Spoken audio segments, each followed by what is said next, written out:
কিয়ামতের ময়দানে সকল মানুষ যখন সমবেত হয়ে যাবেন, মানুষেরা কঠিন সেই দিনে বিপর্যস্ত হয়ে যাবে, দিশেহারা হয়রান হয়ে যাবে।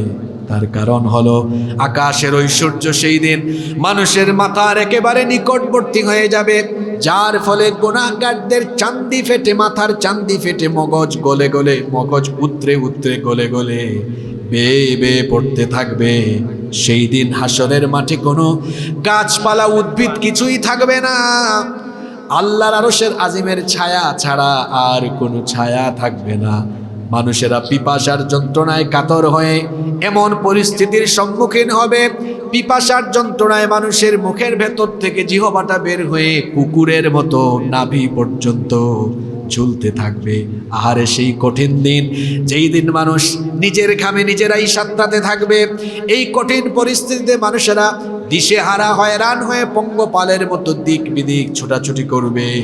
50,000 বছর লম্বা হবে হাসরের দিন। দীর্ঘ সময় ধরে দাঁড়িয়ে থাকতে থাকতে মানুষেরা চলে যাবে পৃথিবীর প্রথম মানুষ এবং প্রথম নবী বাবা আদম আলাইহিস সালামের কাছে, গিয়ে বলবে, ওগো আমাদের বাবা আদম আলাইহিস সালাম, আল্লাহ তাআলা আপনাকে তার নিজের কুদরতি হাতে বানিয়েছেন, এরপরে আল্লাহ তাআলা নিজেই আপনার ভেতরে রূহ ফুঁকে দিয়েছেন। আপনি একটু আল্লাহর কাছে অ্যাপ্লিকেশন করেন, আবেদন করেন, আল্লাহ তাআলা যেন বিচারের কাজটা আরম্ভ করে দেন। বাবা আদম আলাইহিস সালাম তখন বলবেন, আমি পারবো না, কারণ আল্লাহর আদেশ অমান্য করে আমি নিষিদ্ধ গাছের ফল ভক্ষণ করেছিলাম।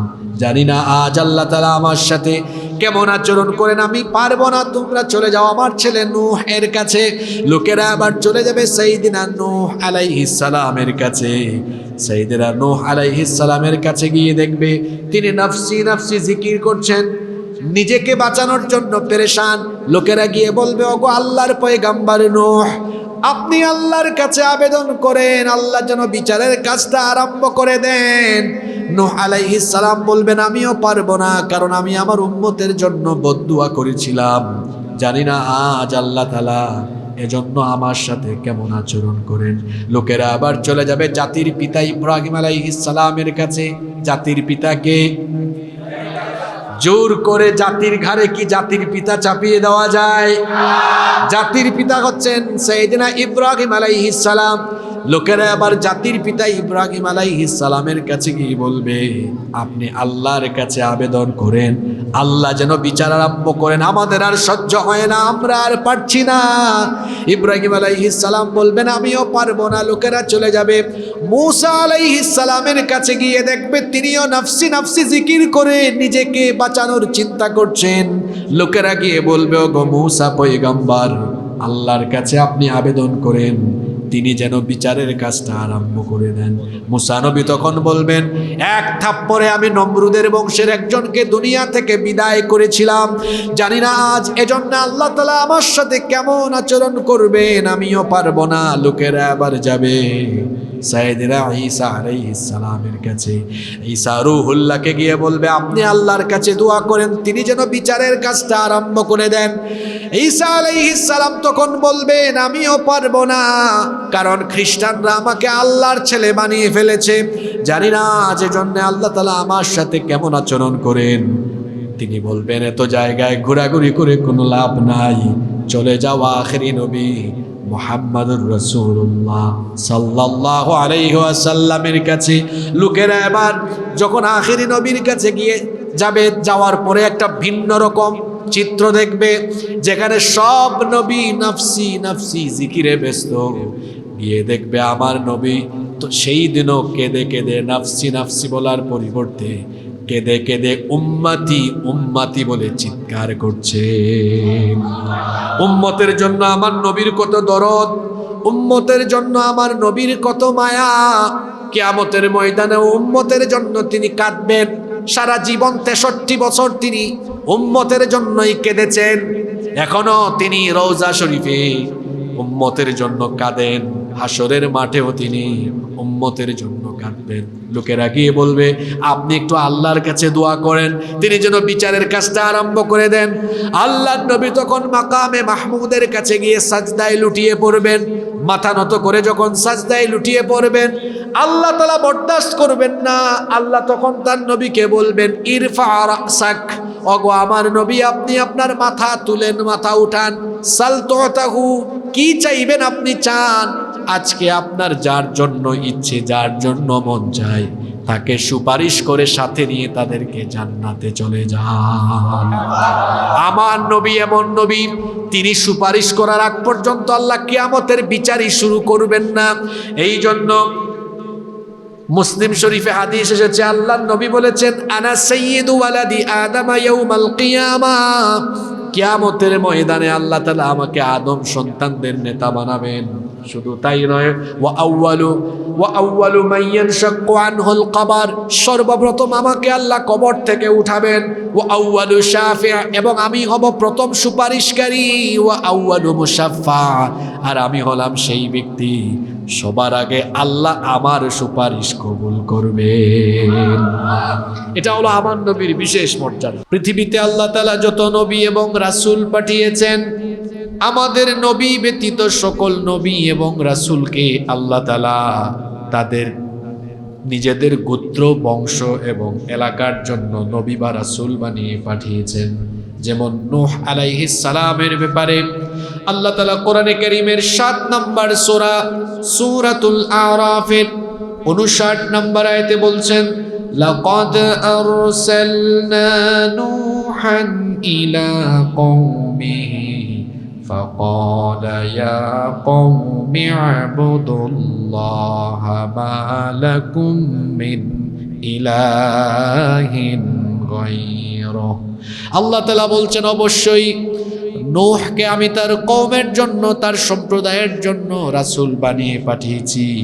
আর তিনি তার সম্প্রদায়কে বলেছেন, ফাকাল ইয়া কওমি ইবাদুল্লাহ, হে আমার সম্প্রদায়ের লোকেরা, এক আল্লাহর ইবাদত করো। মা লাকুম মিন ইলাহিন গায়রুহু, তিনি ব্যতীত তোমাদের জন্য আর কোনো ইলাহ নাই। তাহলে বোঝা গেল নূহ আলাইহিস সালামকে আল্লাহ তাআলা তার কওমের জন্য নবী বানিয়ে পাঠিয়েছেন। আবার হুদ আলাইহিস সালামের ব্যাপারে আল্লাহ তাআলা বলছেন কোরআনে কারীমের 7 নম্বর সূরাতুল আরাফের 65 নম্বর আয়াতে আল্লাহ তাআলা বলছেন, ওয়া ইলা আদিন আখাহুম হুদা, আর আদ জাতির জন্য আমি তাদের ভাই হুদ আলাইহিস সালামকে পাঠিয়েছি। এমনি করে আল্লাহ তাআলা সালেহ আলাইহিস সালামের ব্যাপারে কোরআনে কারীমের 7 নম্বর সূরাতুল আরাফের 73 নম্বর আয়াতে বলছেন, ওয়া ইলা থামুদ আখাহুম সালিহা, আর আমি সামুদ জাতির জন্য তাদের ভাই সালেহ আলাইহিস সালামকে পাঠিয়েছি।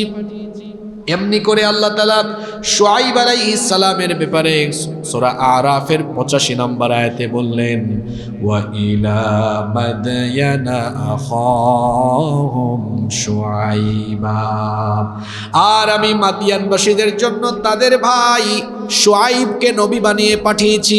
খেয়াল করে শুনুন, প্রত্যেক নবী এবং রাসূলের ব্যাপারে আল্লাহ বলছেন তাদেরকে তাদের নিজেদের বংশ, নিজেদের গোত্র, নিজেদের এলাকার জন্য নবী বানিয়েছি। এমনি করে আল্লাহ তাআলা মূসা নবীকে বনি ইসরাইলের জন্য নবী বানিয়েছেন।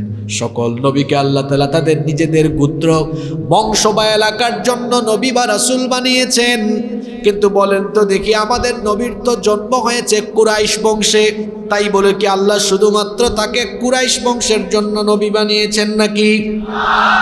শুধুমাত্র মক্কা, মদিনা বা সৌদি আরবের মানুষের জন্য আল্লাহ কি আমার নবীকে নবী বানিয়েছেন নাকি? কোন একটি নির্দিষ্ট মহাদেশের জন্য আল্লাহ তাকে নবী বানান নাই, বরং আল্লাহ তাআলা কোরআনে কারীমের 4 নম্বর সূরাতুন নিসা এর 79 নম্বর আয়াতে বললেন, ওয়া আরসালনাকা লিন-নাসি রাসূলা ওয়া কাফা বিল্লাহি শাহীদা। আল্লাহ তাআলা বলে দিলেন, ও আমার নবী, ওয়া আরসালনাকা লিন-নাসি রাসূলা,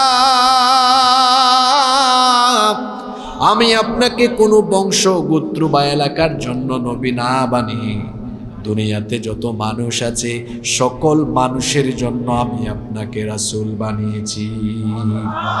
কোরআনে কারীমের 7 নম্বর সূরা সূরাতুল আরাফের 158 নম্বর আয়াতে আল্লাহ তাআলা বললেন, قُلْ يَا أَيُّهَا النَّاسُ إِنِّي رَسُولُ اللَّهِ إِلَيْكُمْ جَمِيعًا। ও নবী, আপনি বলে দিন, ও হে মানব জাতি, হে মানুষেরা শোনো, আমি তোমাদের সকলের জন্য আল্লাহর তরফ থেকে রাসূল হিসাবে প্রেরিত হয়েছি।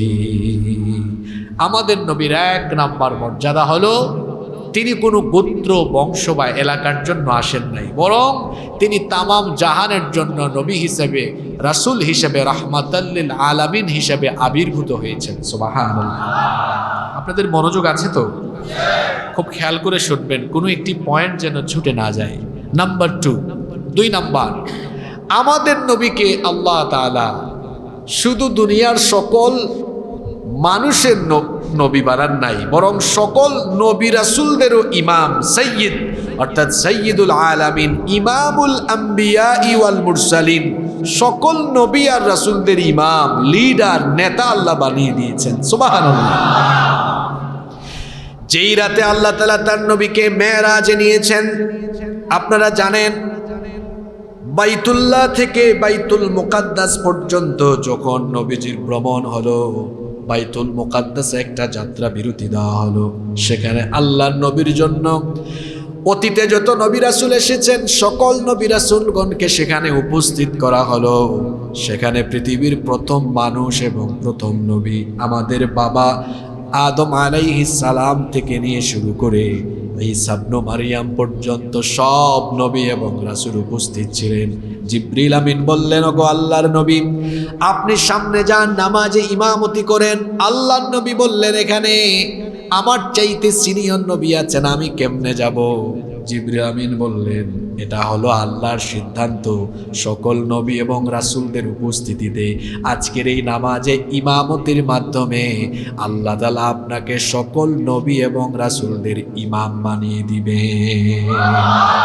তাহলে আমাদের নবী হলেন সকল নবী রাসূলদের ইমাম। সুবহানাল্লাহ। এটা আমাদের নবীর 2 নাম্বার মর্যাদা। নাম্বার 3, আচ্ছা এখানে আরেকটা কথা বলে ফেলি, নবী যদি সব নবীর থেকে মর্যাদাবান হন, তো উম্মত হিসাবে আমাদের মর্যাদাও অন্য উম্মতের থেকে কম না বেশি? অবশ্যই বেশি। আমাদের নবী যেমন সব নবী রাসূলদের থেকে মর্যাদাবান, ঠিক তেমনি ভাবে উম্মত হিসাবে সকল উম্মতের চাইতে আমাদের মর্যাদা আল্লাহ বাড়িয়ে দিয়েছেন। সুবহানাল্লাহ।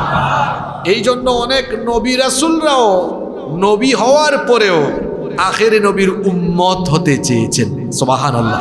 কিন্তু আপনারা এখানে যারা বসে আছেন, আপনারা কেউ কি আখেরি নবীর উম্মত হওয়ার জন্য আল্লাহর কাছে অ্যাপ্লিকেশন আবেদন করেছেন? আবেদন করা ছাড়াই আল্লাহ আমাদেরকে আখেরি নবীর উম্মত বানিয়ে দিয়েছেন। এজন্য আমরা শুকরিয়া আদায় করে পড়ছি আলহামদুলিল্লাহ। ঈসা নবী তো বড় নাছোড় বান্দা ছিলেন, বলেছেন, আল্লাহ যেমনি করেই হোক আমাকে আখেরে নবীর উম্মত বানাতেই হবে। দোয়া কবুল করে নিয়েছেন আল্লাহ, কিন্তু ঈসা পয়গম্বরের দোয়া কবুল করেছেন। পৃথিবীর একজন নবীর এখনো মৃত্যু হয় নাই, ওই নবীর নাম কি? ঈসা আলাইহিস সালাম। আল্লাহ তাকে আসমানে উঠায় নিয়েছেন। তিনি আবার আসবেন কখন? যখন মাসিহুদ দাজ্জাল পৃথিবীতে এসে ফিতনা চালাবে। দাজ্জালকে কতল করার জন্য আল্লাহ তাআলা ঈসা নবীকে আখেরি নবীর উম্মত বানিয়ে পাঠিয়ে দিবেন। আল্লাহু আকবার। দেখেন উম্মত হিসাবে আমাদের মর্যাদা কত, যেখানে ঈসা পয়গম্বর দোয়া কবুল করে নিয়েছেন, আল্লাহ যেভাবেই হোক আমাকে আখেরি নবীর উম্মত বানাতেই, আল্লাহ দোয়া কবুল করেছেন, আর আমরা অ্যাপ্লিকেশন ছাড়াই উম্মত। সুবহানাল্লাহ পড়া। নাম্বার 3 নাম্বার, আমাদের নবীর এমন মর্যাদা, আপনাদের বাড়িতে যে কোরআন আছে, এই কোরআন খুললে পড়লে দেখবেন আল্লাহ যখন যে নবীকে ডাক দেওয়ার বা সম্বোধন করার দরকার হয়েছে, আল্লাহ সেই নবীকে নাম ধরে ধরে রেখেছেন। যখন বাবা আদম আলাইহিস সালামকে ডাকার দরকার হয়েছে, আল্লাহ তাআলার নাম ধরে রেখেছেন, ইয়া আদামুসকুন আনতা ওয়া যাওজুকাল জান্নাহ জান্নাতা ওয়া কুলা মিনহা রাগাদান হাইথু শি'তুমা ওয়া লা তাকরাবা হাযিহিশ শাজারাতা ফাতাকুনা মিনাল-যালিমিন। যখন আদম আলাইহিস সালামকে ডাকার দরকার হয়েছে, আল্লাহ নাম ধরে ডেকেছেন, ইয়া আদম। যখন নূহ নবীকে ডাকার দরকার হয়েছে, আল্লাহ বলেছেন, ইয়া নূহু হুবিতু বিসালামিন মিন্না।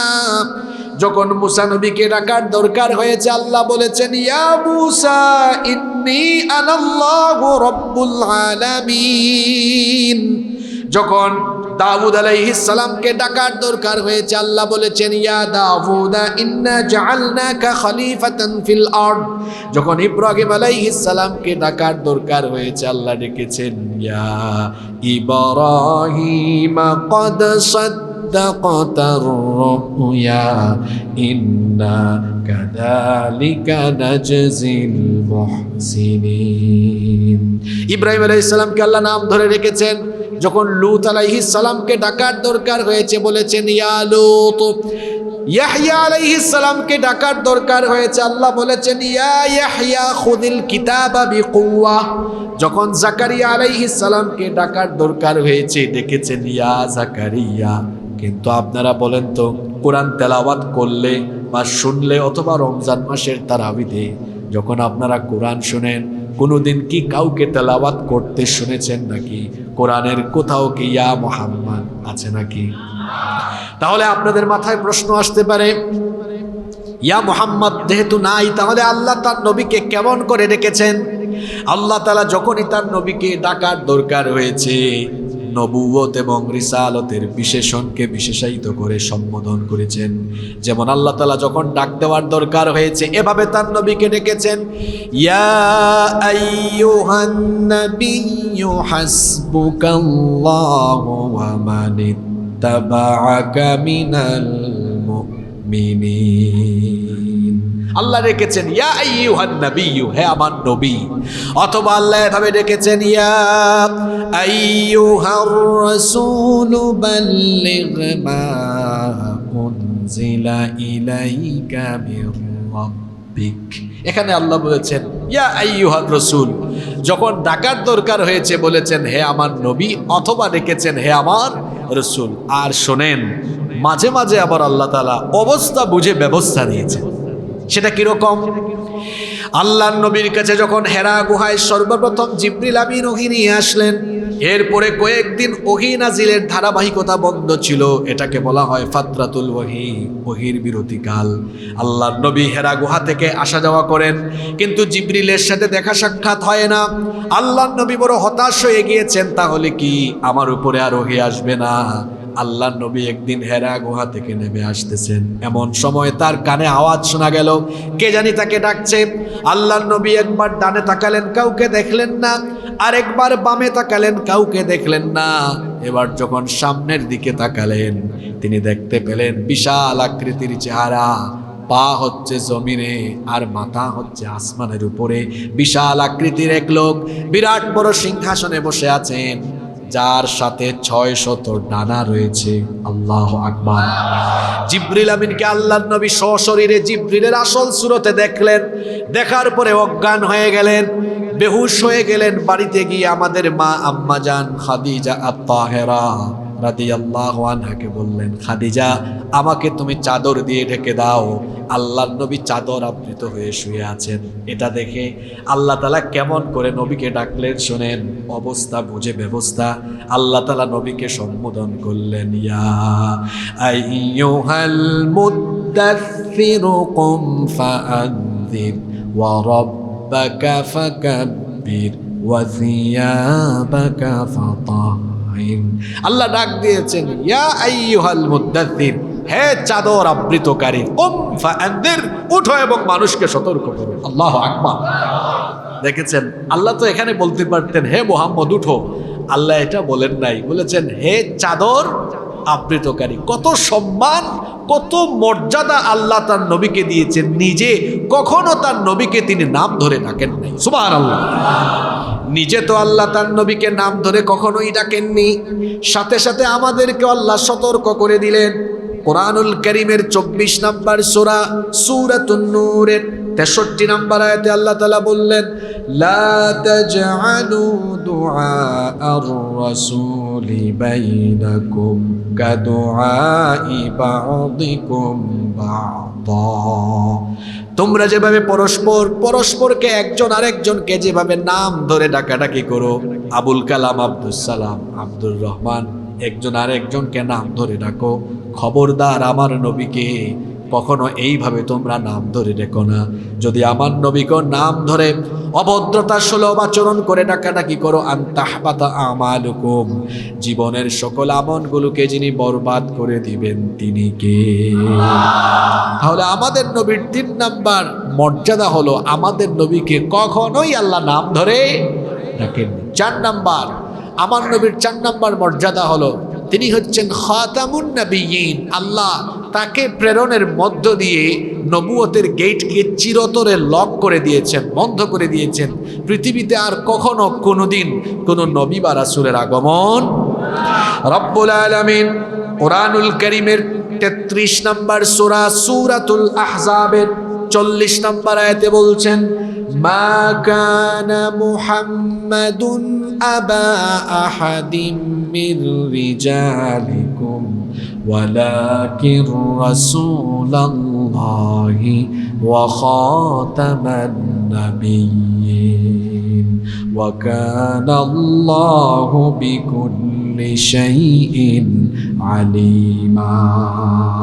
মুহাম্মদ, আমরা বলি সাল্লাল্লাহু আলাইহি ওয়াসাল্লাম, তোমাদের কোনো পুরুষদের পিতা নন, ওয়ালাকিন রাসূলুল্লাহ, তিনি হচ্ছেন আল্লাহর রাসূল, ওয়া খাতামান নাবিয়্যিন, আর তিনি হচ্ছেন সর্বশেষ নবী, তারপরে আর কোনো নবী। তবে ভণ্ড নবী আসবে, এটা আমার কথা নয়, বলেছেন মুহাম্মদ, আমরা বলি সাল্লাল্লাহু।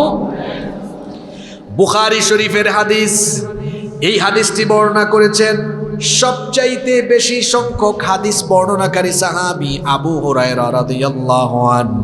তিনি বলছেন, আল্লাহর রাসূল বলেছেন, লা তাকুমুস সাআহ, ততদিন পর্যন্ত কিয়ামত হবে না, হাত্তা ইয়াবআসা দাজ্জালুনা কাযযাবুন করিবুম মিন 30, যতদিন পর্যন্ত আমার পরে 30 জন ভণ্ড নবীর আগমন না হবে ততদিন পর্যন্ত কিয়ামত হবে না।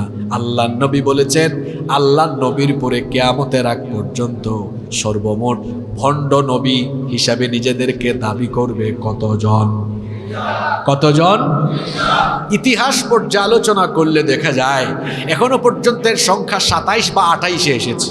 একেবারে সর্বশেষ আমাদের এই সাবকন্টিনেন্টে, এই ভারতীয় উপমহাদেশে মির্জা গোলাম আহমদ কাদিয়ানি, সে তাকে নবী বলে দাবি করেছিল। এই কাদিয়ানির অনুসারীরা, মির্জা গোলাম আহমদ কাদিয়ানির অনুসারীরা বাংলাদেশেও এখনো আছে। এরা বিভিন্ন নামে আছে, বিভিন্ন সুরতে, আহমদি জামাত, আহমদিয়া জামাত, আহমদিয়া মুসলিম জামাত। এই কাদিয়ানিরা কাফের। কেন কাফের? কারণ তারা আখেরি নবীকে আখেরি নবী হিসাবে মানে না, এর জন্য এরা কাফের। এদেরকে যারা কাফের বলে না, কাফের মনে করে না, তারাও কাফের। এই দেশে তারা নাগরিক সুবিধা নিয়ে অমুসলিম পরিচয়ে বসবাস করতে পারবে, এতে আমাদের কোনো আপত্তি নাই। কিন্তু মুসলমান পরিচয় দিয়ে ধোঁকাবাজি করে তারা মুসলমানদের সাথে প্রতারণা করবে, এটা 90% মুসলমান কোনোদিনও মেনে নিবে না।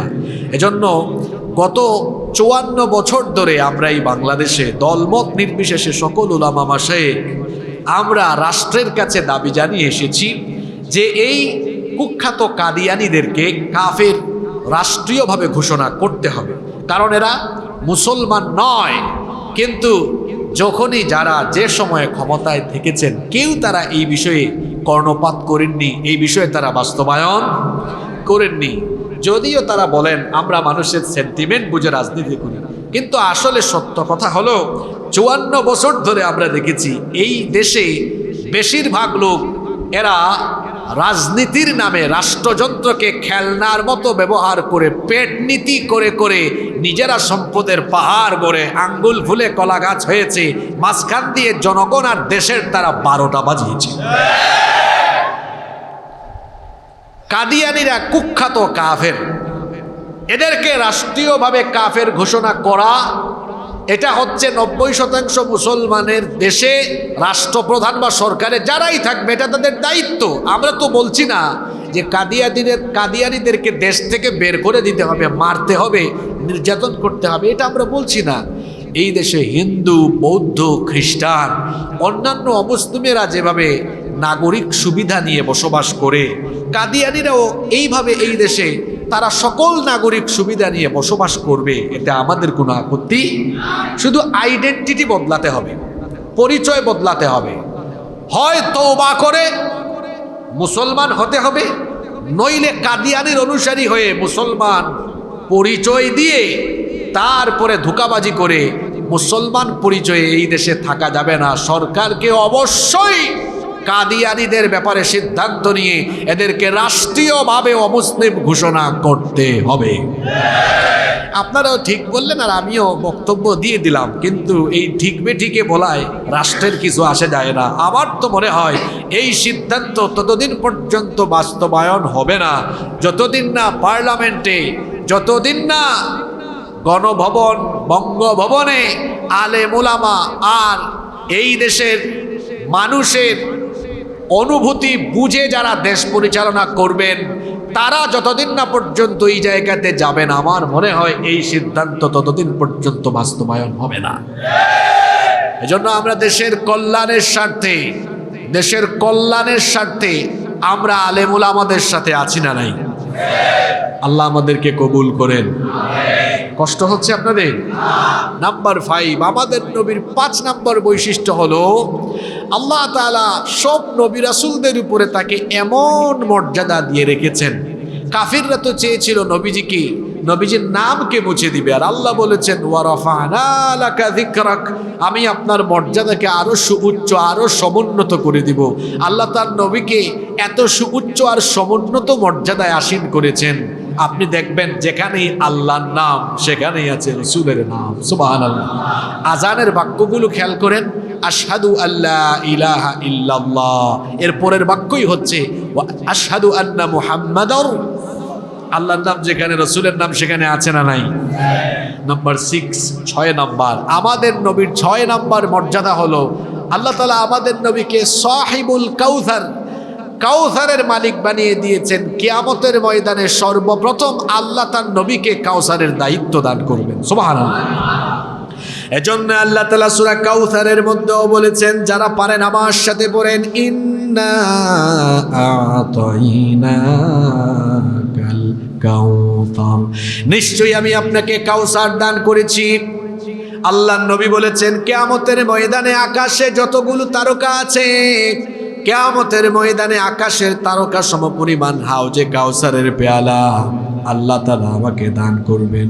কিয়ামতের সেই কঠিন দিনে হাউজে কাউসার নবীর কাছ থেকে যারা পাবেন, শুনেন, হাউজে কাউসারের পানি হলো এমন পানি, আল্লাহর নবী বলেছেন হাউজে কাউসারের এই পানি যে একবার পান করবে 50,000 বছরের তৃষ্ণা নিবারণ হয়ে যাবে। হাসরের ময়দানে আর পানির পিপাসা লাগবে না। আল্লাহ যেন নবীর কাছ থেকে আমাদেরকে হাউজে কাউসারের পানি নসিব করে দেন, আমরা বলি আমিন। আচ্ছা, অনেকে দাঁড়িয়ে আছেন, জায়গা হচ্ছে না, আসলে বৃষ্টির কারণে বড় মাঠ ভিজে গিয়েছে।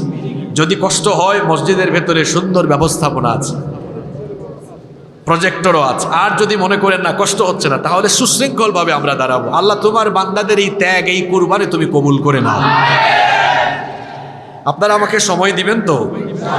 হ্যাঁ, ফাঁকে ফাঁকে অনেক কথা হবে ইনশাআল্লাহ। নাম্বার 7 নাম্বার, আমাদের নবীর 7 নাম্বার মর্যাদা হলো, আমাদের নবীর এমন মর্যাদা, কিয়ামতের দিন আমাদের নবী সুপারিশ করার আগ পর্যন্ত আল্লাহ বিচার কাজ আরম্ভ করবেন না। সুবহানাল্লাহ।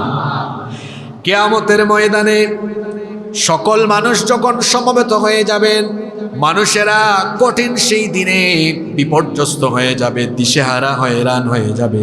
তার কারণ হলো আকাশের ঐশ্বর্য সেই দিন মানুষের মাথার একেবারে নিকটবর্তী হয়ে যাবে, যার ফলে গুনাহগারদের চান্দি ফেটে, মাথার চান্দি ফেটে মগজ গলে গলে, মগজ উতরে উতরে গলে গলে বেয়ে বেয়ে পড়তে থাকবে। সেই দিন হাসরের মাঠে কোনো গাছপালা উদ্ভিদ কিছুই থাকবে না, আল্লাহর আরশের আজিমের ছায়া ছাড়া আর কোনো ছায়া থাকবে না। মানুষেরা পিপাসার যন্ত্রণায় কাতর হয়ে এমন পরিস্থিতির সম্মুখীন হবে, পিপাসার যন্ত্রণায় মানুষের মুখের ভেতর থেকে জিহ্বাটা বের হয়ে কুকুরের মতো নাভি পর্যন্ত ঝুলতে থাকবে। আহারে সেই কঠিন দিন, যেই দিন মানুষ নিজের ঘামে নিজেরাই সাঁতরাতে থাকবে। এই কঠিন পরিস্থিতিতে মানুষেরা দিশেহারা হয়রান হয়ে পঙ্গপালের মতো দিক বিদিক ছোটাছুটি করবে। 50,000 বছর লম্বা হবে হাসরের দিন। দীর্ঘ সময় ধরে দাঁড়িয়ে থাকতে থাকতে মানুষেরা চলে যাবে পৃথিবীর প্রথম মানুষ এবং প্রথম নবী বাবা আদম আলাইহিস সালামের কাছে, গিয়ে বলবে, ওগো আমাদের বাবা আদম আলাইহিস সালাম, আল্লাহ তাআলা আপনাকে তার নিজের কুদরতি হাতে বানিয়েছেন, এরপরে আল্লাহ তাআলা নিজেই আপনার ভেতরে রূহ ফুঁকে দিয়েছেন। আপনি একটু আল্লাহর কাছে অ্যাপ্লিকেশন করেন, আবেদন করেন, আল্লাহ তাআলা যেন বিচারের কাজটা আরম্ভ করে দেন। বাবা আদম আলাইহিস সালাম তখন বলবেন, আমি পারবো না, কারণ আল্লাহর আদেশ অমান্য করে আমি নিষিদ্ধ গাছের ফল ভক্ষণ করেছিলাম। জানি না আজ আল্লাহ তাআলা আমার সাথে কেমন আচরণ করেন, আমি পারবো না, তোমরা চলে যাও আমার ছেলে নূহ এর কাছে। লোকেরা আবার চলে যাবে সাইয়্যিদিনা নূহ আলাইহিস সালামের কাছে। সাইয়্যিদিনা নূহ আলাইহিস সালামের কাছে গিয়ে দেখবে তিনি নফসি নফসি জিকির করছেন, নিজেকে বাঁচানোর জন্য পেরেশান। লোকেরা গিয়ে বলবে, ওগো আল্লাহর পয়গম্বর নূহ, আপনি আল্লাহর কাছে আবেদন করেন, আল্লাহ যেন বিচারের কাজটা আরম্ভ করে দেন। নূহ আলাইহিস সালাম বলবেন, আমিও পারবো না, কারণ আমি আমার উম্মতের জন্য বদদুয়া করেছিলাম। জানি না আজ আল্লাহ তাআলা এজন্য আমার সাথে কেমন আচরণ করেন। লোকেরা আবার চলে যাবে জাতির পিতা ইব্রাহিম আলাইহিস সালামের কাছে। জাতির পিতাকে জোর করে জাতির ঘাড়ে কি জাতির পিতা চাপিয়ে দেওয়া যায়? জাতির পিতা হচ্ছেন সাইয়্যিদিনা ইব্রাহিম আলাইহিস সালাম। লোকেরা আবার জাতির পিতা ইব্রাহিম আলাইহিস সালামের কাছে গিয়ে বলবে, আপনি আল্লাহর কাছে আবেদন করেন, আল্লাহ যেন বিচার আরম্ভ করেন, আমাদের আর সহ্য হয় না, আমরা আর পারছি না। ইব্রাহিম আলাইহিস সালাম বলবেন, আমিও পারবো না। লোকেরা চলে যাবে মূসা আলাইহিস সালামের কাছে, গিয়ে দেখবে তিনিও নফসি নফসি জিকির করে নিজেকে বাঁচানোর চিন্তা করছেন। লোকেরা গিয়ে বলবে, ওগো মূসা পয়গম্বর, আল্লাহর কাছে আপনি আবেদন করেন, তিনি যেন বিচারের কাজটা আরম্ভ করে দেন। মূসা নবী তখন বলবেন, এক থাপ্পড়ে আমি নমরুদের বংশের একজনকে দুনিয়া থেকে বিদায় করেছিলাম, জানি না আজ এজন্য আল্লাহ তাআলা আমার সাথে কেমন আচরণ করবেন, আমিও পারবো না। লোকেরা আবার যাবে সাইয়্যিদিনা ঈসা আলাইহিস সালামের কাছে। ঈসা রূহুল্লাহকে গিয়ে বলবে, আপনি আল্লাহর কাছে দোয়া করেন, তিনি যেন বিচারের কাজটা আরম্ভ করে দেন। ঈসা আলাইহিস সালাম তখন বলবেন, আমিও পারবো না, কারণ খ্রিস্টানরা আমাকে আল্লাহর ছেলে বানিয়ে ফেলেছে, জানি না যে জন্য আল্লাহ তাআলা আমার সাথে কেমন আচরণ করেন। তিনি বলবেন, এত জায়গায় ঘোরাঘুরি করে কোনো লাভ নাই, চলে যাও আখেরি নবী মুহাম্মাদুর রাসূলুল্লাহ সাল্লাল্লাহু আলাইহি ওয়াসাল্লামের কাছে। লোকেরা এবার যখন আখেরি নবীর কাছে গিয়ে যাবে, যাওয়ার পরে একটা ভিন্ন রকম চিত্র দেখবে, যেখানে সব নবী নফসি নফসি জিকিরে ব্যস্ত। গিয়ে দেখবে আমার নবী তো সেই দিনও কেঁদে কেঁদে নফসি নফসি বলার পরিবর্তে কেঁদে কেঁদে উম্মতি উম্মতি বলে চিৎকার করছে। উম্মতের জন্য আমার নবীর কত দরদ, উম্মতের জন্য আমার নবীর কত মায়া। কিয়ামতের ময়দানে উম্মতের জন্য তিনি কাঁদবেন। সারা জীবন 63 বছর তিনি উম্মতের জন্যই কেঁদেছেন। এখনো তিনি রওজা শরীফে উম্মতের জন্য কাঁদেন, হাসরের মাঠেও তিনি উম্মতের জন্য কাঁদবেন। লোকেরা গিয়ে বলবে, আপনি একটু আল্লাহর কাছে দোয়া করেন, তিনি যেন বিচারের কাজটা আরম্ভ করে দেন। আল্লাহর নবী তখন মাকামে মাহমুদের কাছে গিয়ে সাজদায় লুটিয়ে পড়বেন। মাথা নত করে যখন সাজদায় লুটিয়ে পড়বেন, আল্লাহ তাআলা বরদাস্ত করবেন না। আল্লাহ তখন তার নবীকে বলবেন, ইরফা রাসাক, ওগো আমার নবী, আপনি আপনার মাথা তুলেন, মাথা উঠান। সাল তুতাহু, কি চাইবেন আপনি চান। আজকে আপনার যার জন্য ইচ্ছে, যার জন্য মন চায়, তাকে সুপারিশ করে সাথে নিয়ে তাদেরকে জান্নাতে চলে যান। আমার নবী এমন নবী, তিনি সুপারিশ করার আগ পর্যন্ত আল্লাহ কিয়ামতের বিচারই শুরু করবেন না। এই জন্য মুসলিম শরীফে হাদিস এসেছে, আল্লাহর নবী বলেছেন, আনা সাইয়্যিদু ওয়ালাদি আদম ইয়াউমাল কিয়ামাহ, কিয়ামতের ময়দানে আল্লাহ তাআলা আমাকে আদম সন্তানদের নেতা বানাবেন। শুধু তাই নয়, ওয়া আউয়ালু মান ইয়ানশাক্কু আনহুল কবর, সর্বপ্রথম আমাকে আল্লাহ কবর থেকে উঠাবেন। ওয়া আউয়ালু শাফি', এবং আমি হব প্রথম সুপারিশকারী। ওয়া আউয়ালু মুশাফফা, আর আমি হলাম সেই ব্যক্তি সবার আগে আল্লাহ আমার সুপারিশ কবুল করবেন। এটা হলো আমার নবীর বিশেষ মর্যাদা। নাম্বার 8, কষ্ট হচ্ছে আপনাদের? নাম্বার 8, 8 নাম্বার, আমার নবী হচ্ছেন কিয়ামতে জান্নাতের উদ্বোধনকারী। এই এলাকায় একটা স্কুল বা মাদ্রাসা উদ্বোধন হবে, 1-2 বছরে মিস্ত্রিরা এটা বানালো, তারপরে প্যান্ডেল তৈরি করা হলো, মানুষ প্রচুর আসলো, এরপরে একজন মন্ত্রী এসে এটা উদ্বোধন করলেন। আচ্ছা আপনারা বলেন তো, ওই মন্ত্রী কি এসে রাজমিস্ত্রির সাথে কাজ করেছে? আয়োজনকারীদের সাথে তিনি কি আয়োজনে সম্পৃক্ত ছিলেন? না, তিনি শুধু উদ্বোধন করেছেন। আচ্ছা এবার বলেন দেখি, জান্নাত বানিয়েছেন কে? জোরে বলেন, জান্নাত বানিয়েছেন কে? কিন্তু এর উদ্বোধন করবেন মুহাম্মাদুর রাসূলুল্লাহ সাল্লাল্লাহু। মুসলিম শরীফের হাদিস, সাইয়েদিনা আনাস ইবনে মালিক রাদিয়াল্লাহু আনহু, হাদিসের বর্ণনাকারী সাহাবী, তিনি বলছেন রাসূল করিম সাল্লাল্লাহু আলাইহি ওয়াসাল্লাম বলেছেন, আতি বাবাল জান্নাতি ইয়াউমাল কিয়ামাহ, কিয়ামতের দিন আমি জান্নাতের দরজার কাছে যখন আসব, জান্নাতের দরজার কাছে আসার পরে দেখতে পাবো জান্নাতের দরজার সামনে একজন দারোয়ান ফেরেশতা। তাকে আমি বলবো ফাস্তাফতিহ, জান্নাতের দরজাটা ওপেন করো, জান্নাতের দরজাটা খোলো। ইয়াকুলুল খাজিন, ওই দারোয়ান ফেরেশতা তখন বলবে, মান আনতা, আপনি কে? আল্লাহর নবী বলবেন, আমারে চিনো না? আনা মুহাম্মদ, আমরা বলি সাল্লাল্লাহু, আমি হচ্ছি মুহাম্মাদুর রাসূলুল্লাহ সাল্লাল্লাহু আলাইহি ওয়াসাল্লাম। ফেরেশতা তখন বলবে, বিকা উমিরতু লা আফতাহু লি আহাদিন মিন ক্বাবলিক, আপনার জন্যই তো আমি দাঁড়িয়ে আছি, আল্লাহ আমাকে আদেশ করেছেন আপনি আসার আগ পর্যন্ত জান্নাতের দরজা যেন কোনোভাবেই না খুলে, আজকে আপনার মাধ্যমে জান্নাতকে উদ্বোধন করা হবে। এখন আপনারা ভাবতে পারেন, নবী কি আমাদেরকে রেখে দিয়ে জান্নাতে চলে যাচ্ছেন নাকি? না, ব্যাপারটা এমন নয়। একজন উম্মত জান্নাতের বাহিরে থাকতে আল্লাহর নবী জান্নাতে যাবেন না। সুবহানাল্লাহ।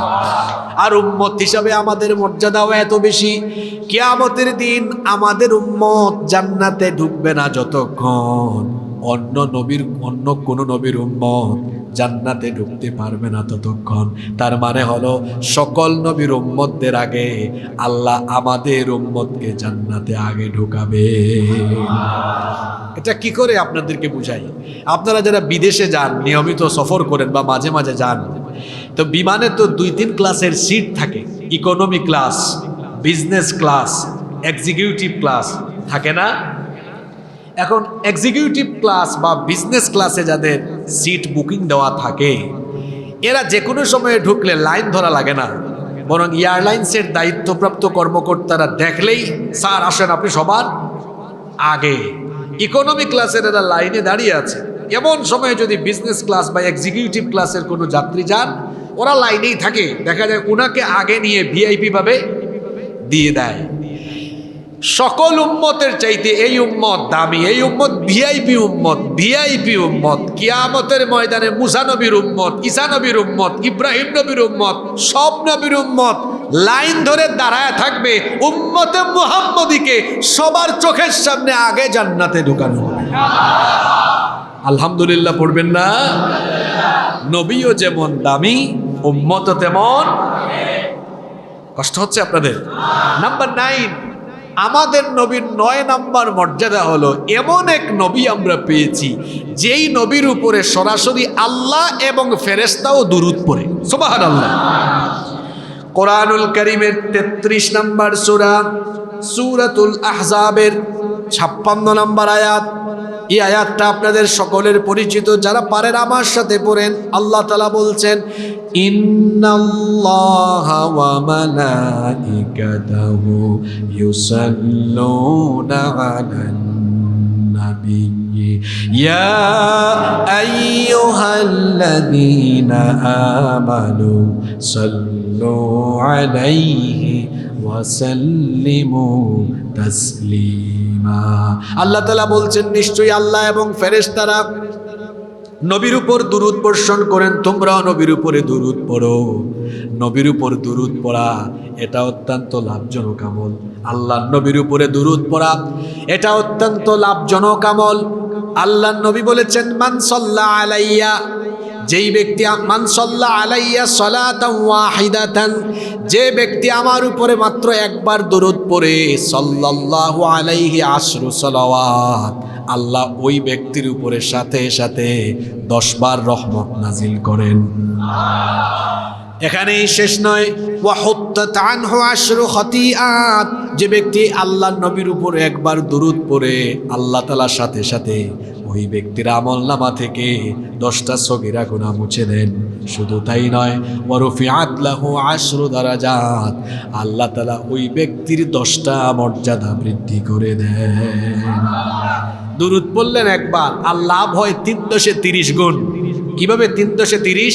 10 বার আল্লাহর রহমত বর্ষিত হয়, 10টা সগীরা গুনাহ মাফ হয়, আর 10টা মর্যাদা বাড়িয়ে দেওয়া হয়। সুবহানাল্লাহ। এজন্য নবীর উপরে বেশি বেশি দুরূদ পড়তে আমরা রাজি আছি না নাই? আল্লাহর নবী বলেছেন আউলান নাসি বি ইয়াউমাল কিয়ামাতি আকসারুহুম আলাইয়াস সালাহ। আল্লাহর নবী বলেছেন কিয়ামতের দিন ওই ব্যক্তি আমার তত বেশি কাছাকাছি নিকটবর্তী হয়ে যাবে যেই ব্যক্তি দুনিয়াতে যত বেশি আমার উপরে দুরূদ পাঠ করবে।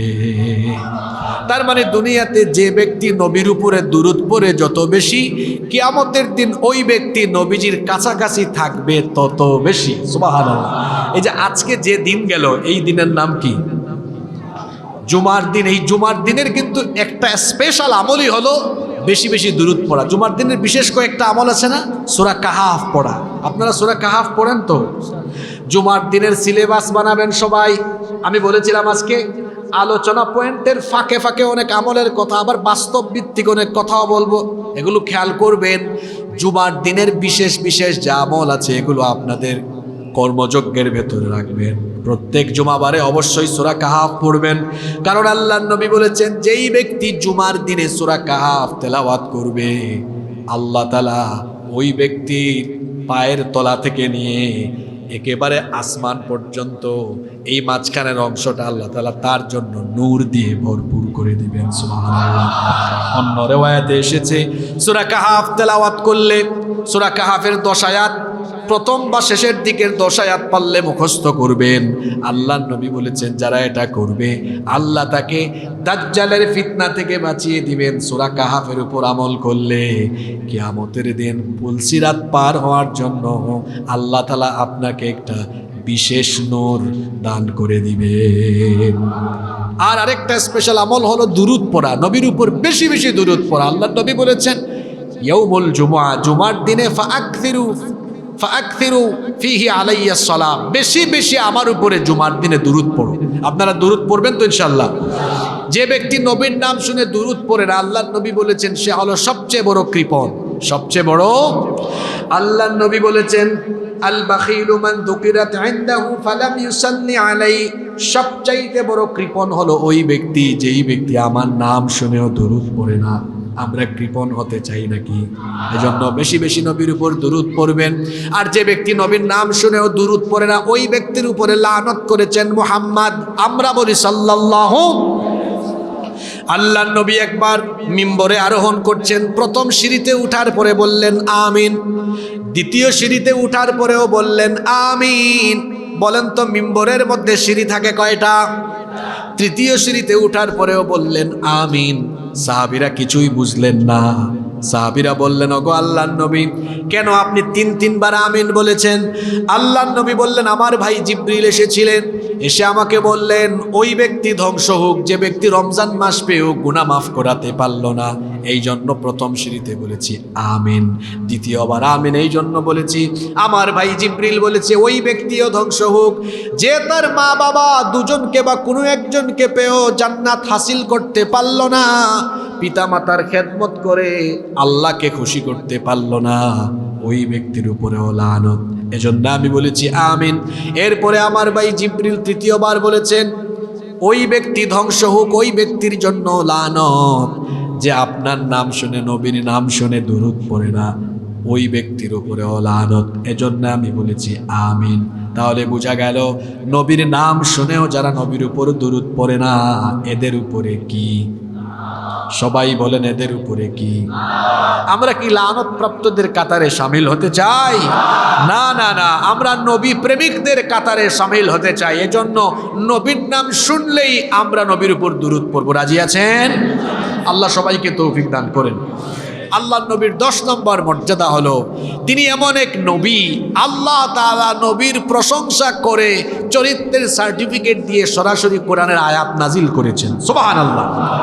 কোরআনুল কারীমের 68 নম্বর সূরা সূরাতুল কলমের 4 নম্বর আয়াতে আল্লাহ তাআলা বললেন, ওয়া ইন্নাকা লাআলা খুলুকিন আযীম। আর নিশ্চয়ই আপনি এক সুমহান আদর্শের উপরে প্রতিষ্ঠিত। এমন এক চরিত্র আমার নবী, এমন এক চরিত্র আল্লাহ তাআলা তার নবীকে দিয়েছেন। কোরআনুল কারীমের 33 নম্বর সূরা সূরাতুল আহজাবের 21 নম্বর আয়াতে আল্লাহ বলেছেন, লাকাদ কানা লাকুম ফি রাসূলিল্লাহি উসওয়াতুন হাসানাতুন লিমান কানা ইয়ারজুল্লাহা ওয়াল ইয়াওমাল আখির ওয়া যাকারাল্লাহা কাসীরা। তোমাদের মধ্যে যারা আল্লাহ আখিরাত দিবসের আশা রাখে এবং আল্লাহকে অধিকতর স্মরণ করে, তাদের জন্য আল্লাহর রাসূলের জীবনের ভেতরেই রয়েছে সর্বোত্তম আদর্শের নমুনা। মনোযোগ আছে আপনাদের?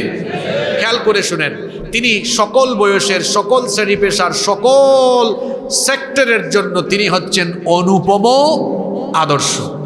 কিভাবে কথা বলবেন সেই ক্ষেত্রেও তিনি আদর্শ, কিভাবে উঠা বসা করবেন, কিভাবে ঘুমাবেন, কিভাবে খাবেন, কিভাবে চলবেন, পরিবার কেমনে চালাবেন, আদালত কেমনে চালাবেন, রাষ্ট্র কেমনে চালাবেন, সকল সেক্টরের জন্য বলেন তো তার আদর্শ আছে না নাই? কথা বলার সময় নবীর সুন্নাহ মেনটেন করেন, হাসি মুখে কথা বলেন। অনেক মানুষ আছে সারাদিন মুখকে কালো বানায় রাখে, গোমরা করে রাখে। মুখটাকে গোমরা করে রাখবেন না। যখন কথা বলবেন হাসি মুখে কথা বলবেন, কারণ হাসি মুখে কথা বললেও আমলনামার মধ্যে সাদাকার সওয়াব দান করে দেন কে? হাসি মুখে কথা বললে সাদাকার সমান সওয়াব পাওয়া যায়। এজন্য হাসি মুখে কথা বলবেন। কথা বলার সময় মানুষকে আঘাত দিবেন না, কষ্ট দিবেন না। এটা আমার নবীর সুন্নত। তিনি নিজে কষ্ট পেয়েছেন, কিন্তু জীবনেও তিনি কাউকে কষ্ট দেন নাই। এজন্য আরবের কাফির মুশরিকরাও বলতো, সে আমাদের বিপরীত দিন, বিপরীত ধর্মের দাওয়াত দেয়, কিন্তু আরবের মধ্যে তার চাইতে এত সুন্দর করে কথা অন্য কেউ বলতে পারে না। এত মিষ্টভাষী, এত সুন্দর শব্দ চয়ন করে, এত চমৎকার করে তিনি কথা বলেন। তিনি যখন কথা বলেন মন্ত্রমুগ্ধের মতো সবাই অবাক হয়ে তার কথা শুনে। আল্লাহু আকবার। আর আমরা অনেকে এমন ভাবে কথা বলি, কথায় কথায় খালি খুঁচা মারি মানুষকে। আছে না নাই? এটা করবেন না ভাই। এমনকি আমরা যারা দাওয়াতি লাইনে থাকি, আমরাও অনেক সময় মাহফিলে কর্কশ ভাষায় আঘাত করে করে কথা বলি। না, দাওয়াতের ভাষা হবে কেমন? ওয়াকুলু লিন্নাসি হুসনা। আল্লাহ বলেছেন উত্তম কথা বলো, চমৎকার ভাবে কথা বলো। আপনার কথাও দাওয়াত। আপনার কথার মাধুর্যতায় মানুষ আপনার দিকে আকৃষ্ট হয়ে আল্লাহর দ্বীনের প্রতি সে মুগ্ধ হয়ে যাবে। কথাবার্তায় মুগ্ধতা থাকতে হয়। নবী যখন কথা বলতেন, কাফির যারা নবীকে পছন্দ করতো না, তারাও বলতো একটু দাঁড়াই, কথাটা সুন্দর বলে কথাটা শুনে যায়। সারাদিন নবীর বিরোধিতা করত। রাতের বেলা ঠিকই নবীজির কণ্ঠে কোরআন শোনার জন্য নবীজির ঘরের চারপাশে গিয়ে দাঁড়িয়ে দাঁড়িয়ে সারা রাত নবীর জবান থেকে কোরআন শুনতো। আল্লাহু আকবার।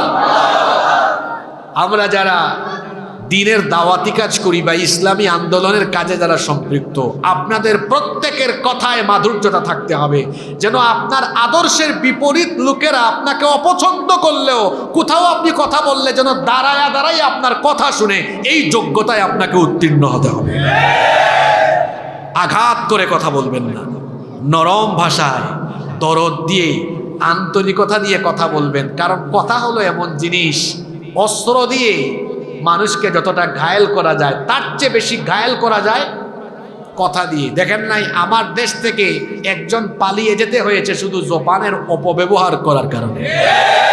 এত যুবক তরুণ ছাত্র এরা উস্কে গিয়ে সবাই রাস্তায় নেমে গিয়েছে কেন? উনি কি সবাইকে ধরে ধরে পিটাইছে না এই জবান দিয়ে আঘাত করেছে? এমন কিছু বলেছে সবার দিলে গিয়া লাগছে। আর কথার মাধুর্যতা দিয়ে মানুষের দিলের ভেতরে জায়গা করে নেওয়া যায়। আপনি যদি সুন্দর ভাষায় হাসি মুখে সুন্দর করে কথা বলেন, আপনার আদর্শের বিপরীত লোকেরাও আপনার মুখের কথা শুনতে বাধ্য থাকবে। এজন্য কথা বলায়ও অনুসরণ করতে হবে মুহাম্মাদুর রাসূলুল্লাহ সাল্লাল্লাহু আলাইহি ওয়াসাল্লাম। ওনার আদর্শ কেমন ছিল? আচ্ছা বলেন তো, কাফিররা নবীজিকে গালি দিয়েছে, পাগল বলেছে, জাদুকর বলেছে, গণক বলেছে, কবি বলেছে, মিথ্যাবাদী বলেছে, এত গালি তারা নবীজিকে দিয়েছে। বিপরীতে কোনোদিন কি নবীজি কাউকে গালি দেওয়া তো দূরের কথা, আঘাত করে কষ্ট দিয়ে একটা কথাও বলেছেন? জোরে বলেন, একটা কথাও বলেছেন? মন্দের জবাব দিতে হয় ভালো দিয়ে। কেউ আমাকে গালি দিবে, আমি তাকে সালাম দিয়ে কেটে পড়ব। সুবহানাল্লাহ। ওয়া ইযা খাতাবাহুমুল জাহিলুনা ক্বালু সালামা। আপনার চরিত্র দাওয়াত হয়ে যাবে, আপনি বলা লাগবে না, মানুষই বলবে লোকটা কেমন দেখেছো, তারে এত গালি দেওয়া হয়, তার বা তাদের সম্পর্কে এত নেগেটিভ কথা বলা হয়, কিন্তু তারা চুপচাপ থাকে। তারা বড় ভদ্র মানুষ, তারা অভদ্রদের সাথে অভদ্র আচরণ করে না, বরং অভদ্রের সাথে ভদ্রের মতো আচরণ করাই হলো উত্তম দাওয়াত। আমরা পারবো তো ইনশাআল্লাহ। তিনি সবার জন্য আদর্শ। নবীর মতো চললে, উঠা বসা করলে, ঘুমালে, খেলে সওয়াব পাওয়া যায়। এখানে যুবক ভাইয়েরা যারা আছেন, আপনাদের উদ্দেশ্যে কথা এখন চলে এসেছে। আপনারা তো অনেককে অনুসরণ করেন। অনেকে বলে আমি মেসির ফ্যান, নেইমারের ফ্যান। অনেক নায়ক গায়ককে তারা অনুসরণ করে। আপনারা দেখবেন অনেক ছেলেরা তার পছন্দের খেলোয়াড়কে অনুসরণ করে চুল কাটে। মেসি কাটিং চুল, নেইমার কাটিং চুল রাখে। কি বলেন, এরকম আছে না? অনেক ছেলেরা তার পছন্দের নায়ক বা গায়ককে অনুসরণ করে শার্ট পরে, প্যান্ট পরে বা ওই স্টাইলে চলাফেরা করে। আপনারা আমাকে বলেন তো, কোনো নায়ক, গায়ক বা খেলোয়াড়ের অনুসরণ করে কথা বললে, চুল দাড়ি কাটলে, চুল রাখলে, প্যান্ট শার্ট পরলে, কথা বললে, চলাফেরা করলে কি সওয়াব পাওয়া যায়? কিন্তু নবীজির মতো ঘুমালে, নবীজির মতো কথা বললে, নবীজির মতো চললে, মাথা থেকে পা পর্যন্ত নবীর সুন্নতের অনুসরণ করলে সওয়াব আছে না নাই?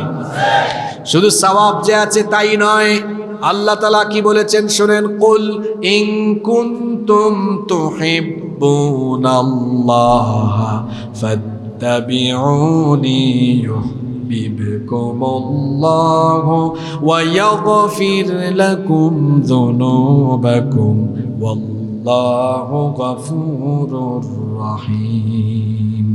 ও নবী, আপনি বলে দিন, তোমরা যদি আল্লাহকে ভালোবাসতে চাও, ফাত্তাবিউনি, তাহলে আমাকে অনুসরণ করো, আমার মতো সবকিছু করো। যদি আমাকে অনুসরণ করো, আল্লাহকে তোমরা ভালোবাসতে হবে না।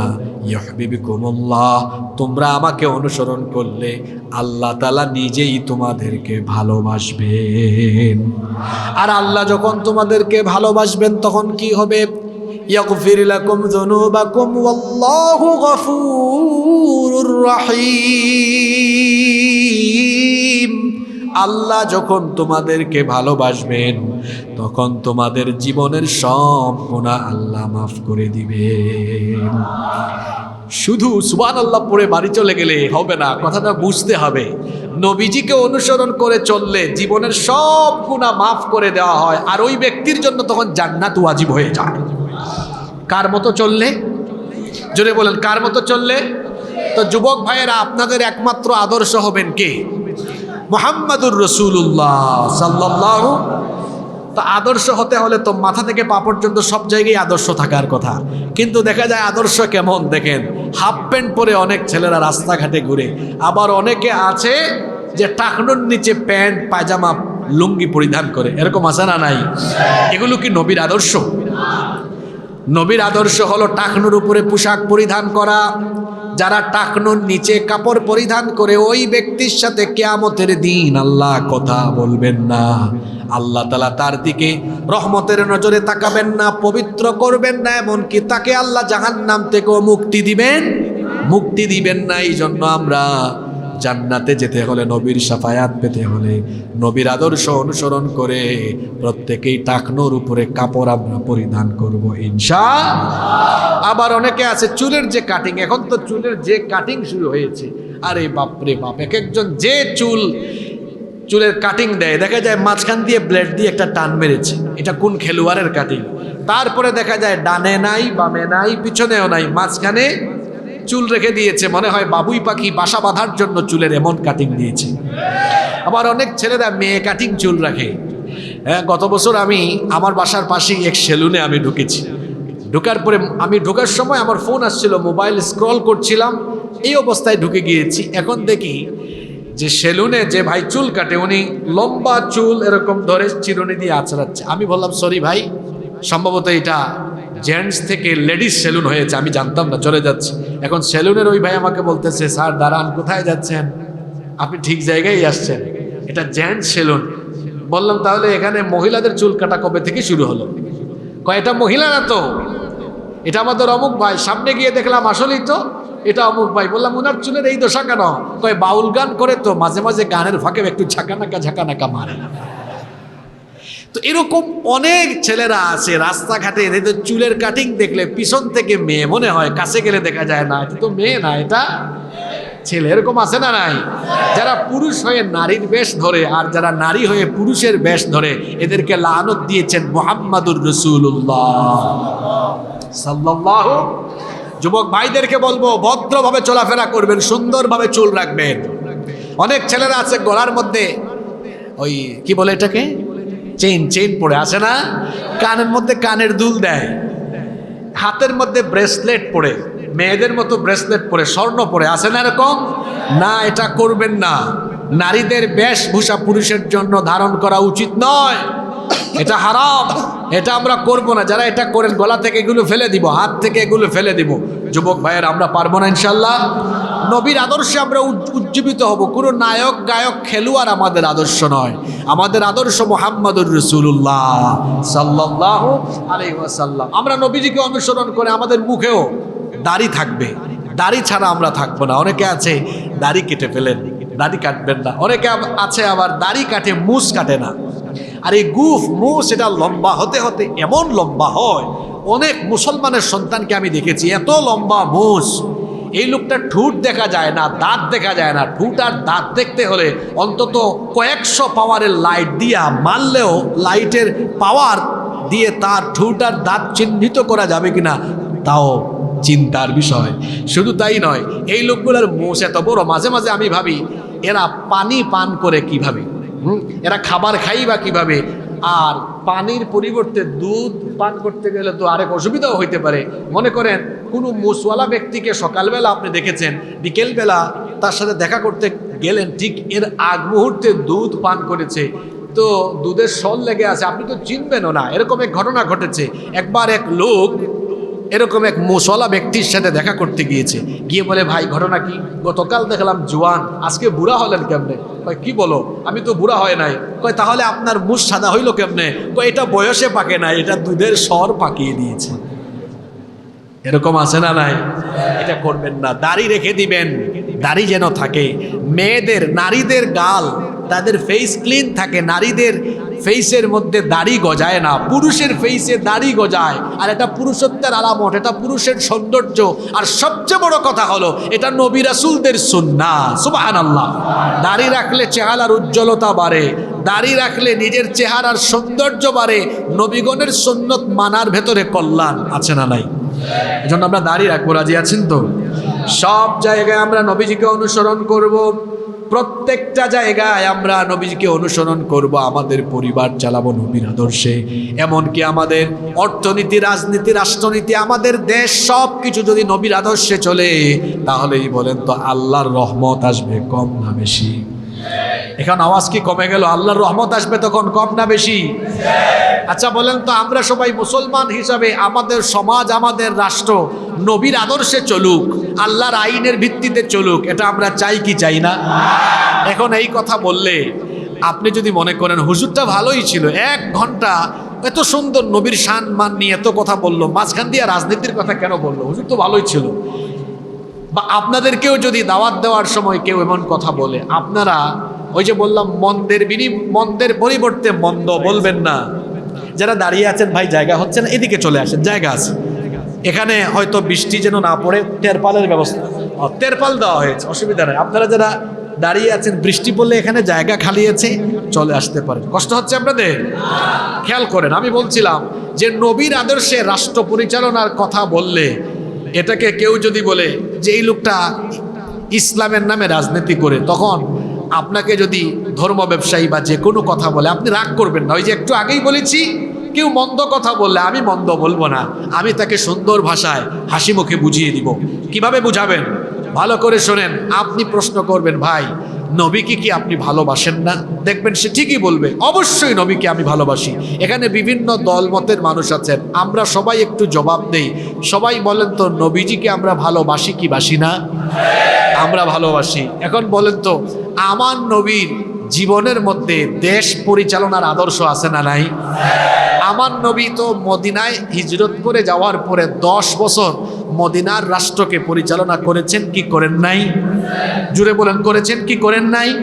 তাহলে নবীজি 10 বছর রাষ্ট্র পরিচালনা করেছেন, দেশ চালিয়েছেন। এখন বলতে হবে আপনারা, নবীজি কি উনার নিজের তৈরি করা আইনে বা মদিনার কোনো মানুষের তৈরি করা আইনে দেশ চালিয়েছেন, না আল্লাহর আইনে চালিয়েছেন? তাহলে আল্লাহর আইনের ভিত্তিতে আমার প্রিয় নবী, আমার প্রিয় রাসূল রাষ্ট্র পরিচালনা করেছেন। আমি আমার সেই প্রিয় রাসূলের উম্মত, আমিও তো আমার প্রিয় নবীকে অনুসরণ করে প্রিয় নবীর আদর্শে আর আল্লাহর কোরআনের ভিত্তিতে রাষ্ট্র পরিচালনার কথা বলতেই পারি। এই কথা বলতে গেলে আমাকে যদি কেউ বলে আমি অপরাধী, আমি ধর্ম ব্যবসায়ী, ভাই এই কথা শুনতে আমি 1000 বার রাজি আছি।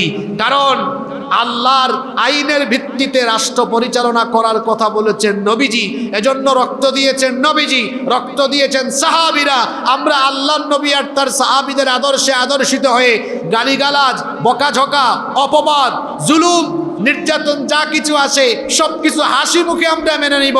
তাও আমরা আল্লাহর দ্বীনের ভিত্তিতে, আল্লাহর আইনের ভিত্তিতে রাষ্ট্র পরিচালনার এই সংগ্রামকে অব্যাহত রাখবো, কখনো আমরা থেমে যাব না।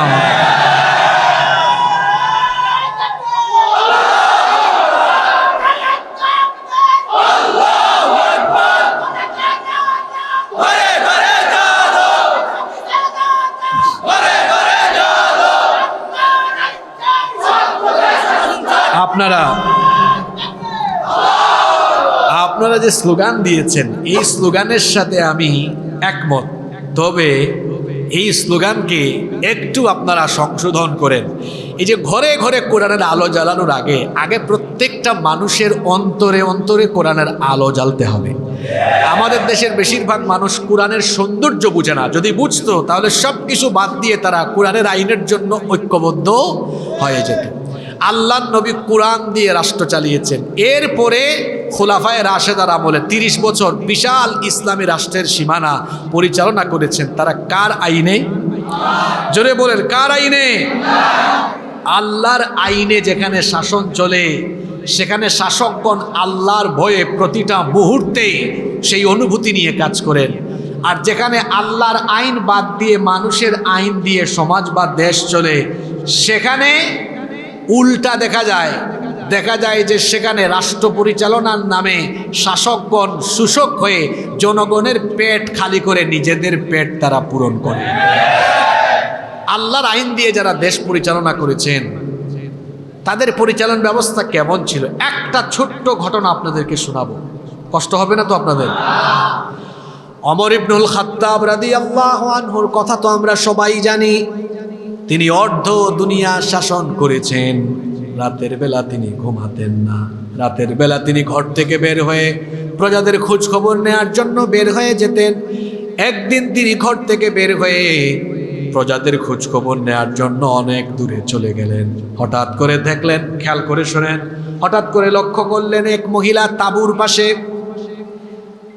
হাড়িতে চুলার মধ্যে হাড়ি আছে, আর এই হাড়িকে তিনি নাড়াচাড়া করছেন। পাশেই তার কয়েকটা বাচ্চা কান্না করতেছে। তিনি তখন এদের পাশে গিয়ে বললেন, ওগো মহিলা, তোমার শিশু কান্না করে, এরা কান্না করে কেন? ওই নারী তখন বললেন, হে পথিক, আমি তোমাকে চিনি না, তবে আমার বাচ্চারা এই জন্য কান্না করে, আজকে কয়েকদিন হয়ে গিয়েছে আমার বাচ্চারা কিছুই খায় না। তো এদেরকে খাওয়াচ্ছ না কেন? কেমনে খাওয়াবো? আমার কাছে তো কোনো খাবার নাই। তো খাবার না থাকলে চুলার উপরে হাড়ির মধ্যে কি গরম করো? মহিলা তখন বললেন, এটা তো আমার সন্তানদেরকে সান্ত্বনা দেওয়ার জন্য চুলার উপরে আমি হাড়িতে গরম পানি বসিয়ে গরম পানির মধ্যে কয়েকটা পাথর দিয়েছি, পাথর নাড়াচাড়া করছি, বাচ্চারা যেন এটা দেখে সান্ত্বনা পেয়ে কান্না করে করে ঘুমায়া যায়, এই জন্য পাথর হাড়ির মধ্যে নাড়াচাড়া করছি। এই কথা শুনে ওমর ইবনুল খাত্তাব রাদিয়াল্লাহু আনহু কেঁদে ফেললেন, চক্ষু থেকে পানি বেয়ে বেয়ে পড়ল। তখন তিনি বললেন, আচ্ছা মা গো, তোমার যে এই অবস্থা, তুমি কি আমিরুল মুমিনিন খলিফা ওমর ইবনে খাত্তাব রাদিয়াল্লাহু আনহুকে তুমি কি এই খবরটা দাও নাই? মহিলা তখন বলল, ওমরকে আমি খবর দিতে চেয়েছিলাম, কিন্তু খবর কেমনে দিব? ভিড়ের কারণে তো যেতেই পারি না। কিন্তু ওমরেরও তো দায়িত্ব আছে, তার রাষ্ট্রের একজন নাগরিক, তার বাচ্চারা না খেয়ে থাকবে, এই খবর ওমর কেন জানবে না? এই কথা শোনার পরে ওমর ইবনে খাত্তাব রাদিয়াল্লাহু আনহু আরো বেশি কান্না আরম্ভ করলেন। বললেন, মা গো, তুমি অপেক্ষা করো, দেখি আমি তোমার জন্য কোনো ব্যবস্থা করতে পারি কিনা। দৌড়ায়া ওমর রাদিয়াল্লাহু আনহু বাইতুল মালে ঢুকলেন। বাইতুল মালে গিয়ে তিনি কিছু আটা বস্তার মধ্যে ঢুকালেন, আরো কিছু খাদ্য সামগ্রী ঢুকালেন। তারপরে আটার বস্তা যখন নিদেই তার কাঁধে বা মাথায় উঠাতে যাবেন, বাইতুল মালের দায়িত্বপ্রাপ্ত ব্যক্তি এসে বললেন, আমিরুল মুমিনিন, আপনি কেন বস্তা মাথায় উঠাচ্ছেন, কাঁধে উঠাচ্ছেন? আমাকে দেন। ওমর রাদিয়াল্লাহু আনহু তখন বললেন, আমার বোঝা আমাকে উঠাতে দাও, কারণ যে দৃশ্য আমি দেখে এসেছি, কিয়ামতের ময়দানে আমার বোঝা তো তুমি উঠাবে না। সরে যাও, আমাকে আমার দায়িত্ব পালন করতে দাও। একজন প্রেসিডেন্ট, খেয়াল করে শোনেন, প্রেসিডেন্ট তার কাঁধের মধ্যে খাবারের বস্তা নিয়ে ওই মহিলা তাঁবুর কাছে চলে গেলেন। খাবার সামগ্রী খুলে দিলে আটা বানানোর কাজে তিনি সহযোগিতা করলেন, বাচ্চাদেরকে খাওয়ালেন। এরপরে মহিলাকে বললেন, আগামীকাল তুমি খলিফার দরবারে যাবে, দেখবো তোমার জন্য আরো কিছু করা যায় কিনা। মহিলা তখন বলল, আরে আমাদের এই রাষ্ট্রের খলিফা যদি ওমর না হয়ে তোমার মতো মানুষ হতো, তাহলে গরিব দুঃখীর আরো বেশি উপকার হয়ে যেত। ওমর রাদিয়াল্লাহু আনহু কিছুই বললেন না, চুপচাপ চলে গেলেন। মহিলা আবার দ্বিতীয় দিন যখন খলিফার দরবারে গেল, খলিফার দরবারে যাওয়ার পরে দেখলো খলিফার চেয়ারে যিনি বসে আছেন তিনি গত রাতের সেই ব্যক্তি ওমর রাদিয়াল্লাহু আনহু। মহিলা ভয়ে তখন সঙ্গে সঙ্গে মাথা নত করে দিয়ে ভয়ে ভীতবিহ্বল হয়ে বলল, আমার অপরাধ হয়ে গিয়েছে, আমিরুল মুমিনিন, দয়া করে আমাকে মাফ করে দেন, কালকে রাতে আপনার সাথে আমি বিরাট বড় অপরাধ করে ফেলেছি। ওমর রাদিয়াল্লাহু আনহু তখন ওই নারীকে বললেন, উল্টা আমার কাছে ক্ষমা চাইও না, বরং এখানে এসেছো সভাসদের সামনে আমি তোমার কাছে ক্ষমা চাচ্ছি, সময় মতো আমি তোমার কাছে খাবার পৌঁছাতে পারি নাই, এই জন্য কিয়ামতের ময়দানে আমাকে আসামি করো না, আল্লাহর ওয়াস্তে আমাকে মাফ করে দিও। ওমর রাদিয়াল্লাহু আনহু ইসলামী রাষ্ট্রের খলিফা, প্রেসিডেন্ট, শাসন করছেন। কোন আইনে দেশ চলছে তখন? জোরে বলেন, কার আইনে? আর মানুষের আইনে, যে সমাজে যে দেশে মানুষের আইনের, আমি আপনাদের দেশের কথা বলছি না, আপনারা আবার নিজে আপনাদের কান্দে নিয়ে নিয়েন না। আমাদের দেশের মাহফিলে এমন বহু মানুষ হুজুরের ডানে বামে সামনে পিছনে বসে কয়, দেখছো হুজুর কথাটা আমারই কইছে। কারণ আমি তো আপনার নাম ধরে আপনাকে বা আপনার দলকে বলি না, আপনি কেন নিজে আপনার কান্ধে তুলে নেন ভাই? এখন আল্লাহর আইনে যেখানে সমাজ বা দেশ চলে না, মানুষের আইনে চলে, দেখবেন ওইখানে জনগণের পেটের খাবার যারা দায়িত্বে থাকে কেড়ে নিয়ে নিজের পেটে ঢুকায়, এমনকি এই জনগণের পয়সা তারা আত্মসাৎ করে দেশে বিদেশে বাড়ি বানায়। 54 বছর ধরে তো এগুলাই দেখে দেখে এখন আমরা জনগণ সবাই ক্লান্ত হয়ে গিয়েছি। সবাই আমরা ক্লান্ত হয়ে গিয়েছি, দুর্নীতির বাইরে কেউ থাকতে পারেনি। এজন্য আমরা কোরআন সুন্নাহর ইতিহাস পর্যালোচনা করে আমরা বলতে চাই 54 বছর ধরে সব আমরা দেখে ফেলেছি, কিন্তু আমরা কোরআনের শাসন দেখি নাই। আমরা আমাদের দেশকে সমৃদ্ধির জায়গায় নিয়ে যাওয়ার জন্য, গরিব দুঃখী মানুষের কপাল খোলার জন্য, দেশের ভাগ্য উন্নয়নের জন্য একবার আমরা সবাই ঐক্যবদ্ধ হয়ে দল মত নির্বিশেষে আমরা আল্লাহর আইনকে সংসদের মধ্যে দেখতে চাই। আমরা আল্লাহর আইনকে দেখতে চাই। এখন আমি কিন্তু বলি নাই আমরা অমুক দলকে দেখতে চাই। এখন এখানে ভাই আপনারা যারা রাজনৈতিক বিভিন্ন দলের মানুষ আছেন, আমি কোনো দলের নাম বলি নাই। এখন যদি আপনার দলে আল্লাহর আইন বাস্তবায়নের কথা থাকে, জনগণ আপনার সাথে থাকবে। আর আপনার দলের ভেতরে যদি আল্লাহর আইন বাস্তবায়নের কথা না থাকে, আপনার সাথে মুসলমান থাকবে না। আল্লাহর আইন যেখানে আমরা আছি, আমরা আল্লাহর আইন চাই কি চাই না? আপনারা যুবক ভাইরা চুপচাপ থাকেন। আমার চাচাদেরকে একটু জিজ্ঞেস করি, আপনারা তো বয়সে আমাদের বাপের মতো, বাপের বয়সী। বাবা, আপনাদের অভিজ্ঞতা অনেক বেশি, আপনারা 50-60 বছর ধরে তো বহুত কিছু দেখে ফেলেছেন। এখন বাবা, আপনারা কোরআনের শাসন দেখতে চান কি চান না? আর যুবক ভাইরা জেন জি যারা আছে, এদের আবেগ অনুভূতি আমরা বুঝে ফেলেছি। এরা চুরি, বাটপারি, ডাকাতি, চাঁদাবাজি, সন্ত্রাস চায় না। এরা একটি শান্তির বাংলাদেশ দেখতে চায়। আর যুবকদেরকে শান্তির বাংলাদেশ উপহার দেওয়ার জন্য আলেম উলামা আর কোরআনের শাসনের কোনো বিকল্প নয়।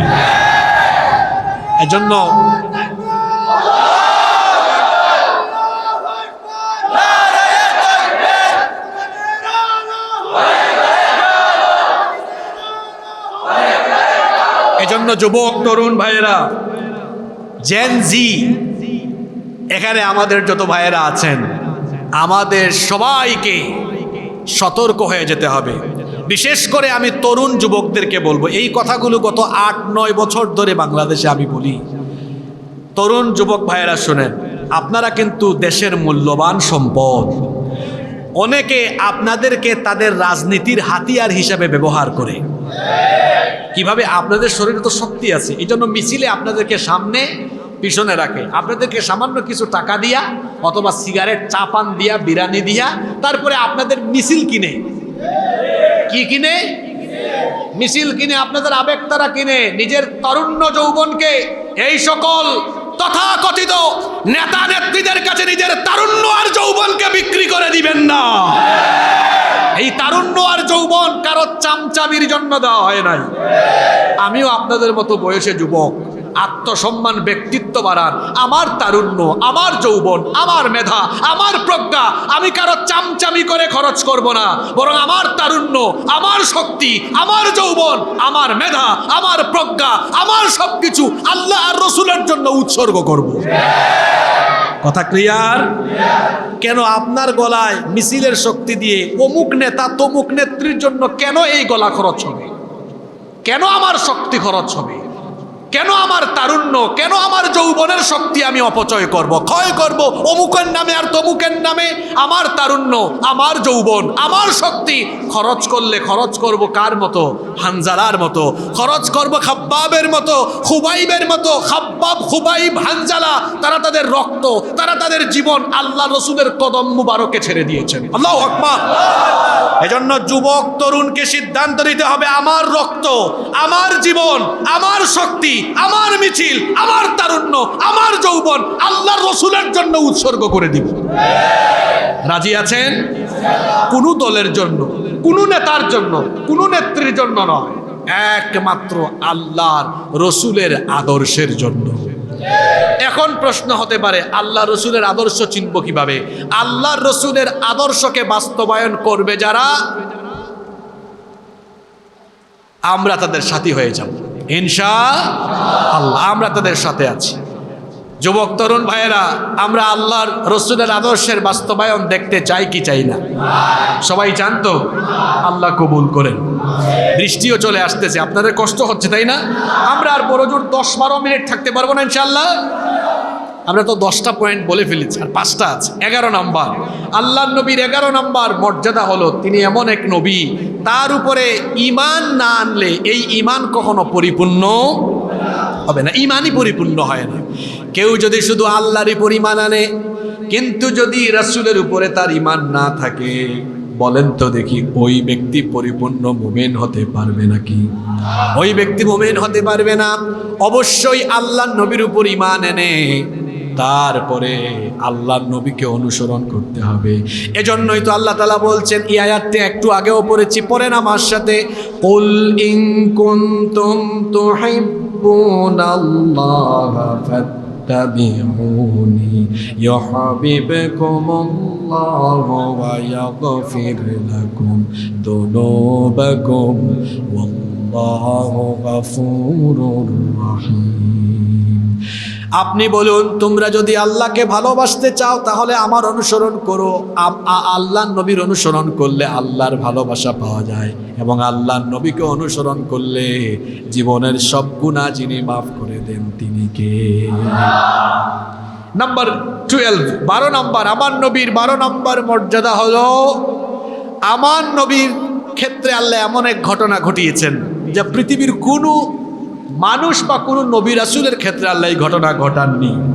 আল্লাহ তাআলা তার নবীকে ধুলির ধরা থেকে 7 আসমান ভেদ করে, সিদরাতুল মুনতাহা ভেদ করে তার সান্নিধ্যে নিয়ে জান্নাত জাহান্নাম পর্যন্ত সফর করিয়েছেন। সুবহানাল্লাহ। পৃথিবীর কোন নবীর নসিবে মেরাজ সংগঠিত হয় নাই, কিন্তু আমার নবীর নসিবে সেটা হয়েছে। আমার নবীকে আল্লাহ তাআলা এমন এক বিস্ময়কর সফর করিয়েছেন, কিয়ামত পর্যন্ত এত দূর পর্যন্ত সফর করা কোনো মানুষের পক্ষে কোনোদিনও সম্ভব হবে। বর্তমান বিজ্ঞানীরা চাঁদ পর্যন্ত গিয়েছে, মঙ্গল গ্রহে গিয়েছে, হয়তো তারা আরেকটু উপরে যেতে পারে, কিন্তু বলেন তো 7 আসমান পাড়ি দিয়ে সিদরাতুল মুনতাহা ভেদ করে জান্নাত জাহান্নাম পর্যন্ত সফর করা কিয়ামত পর্যন্ত কি কারো দ্বারা সম্ভব হবে নাকি?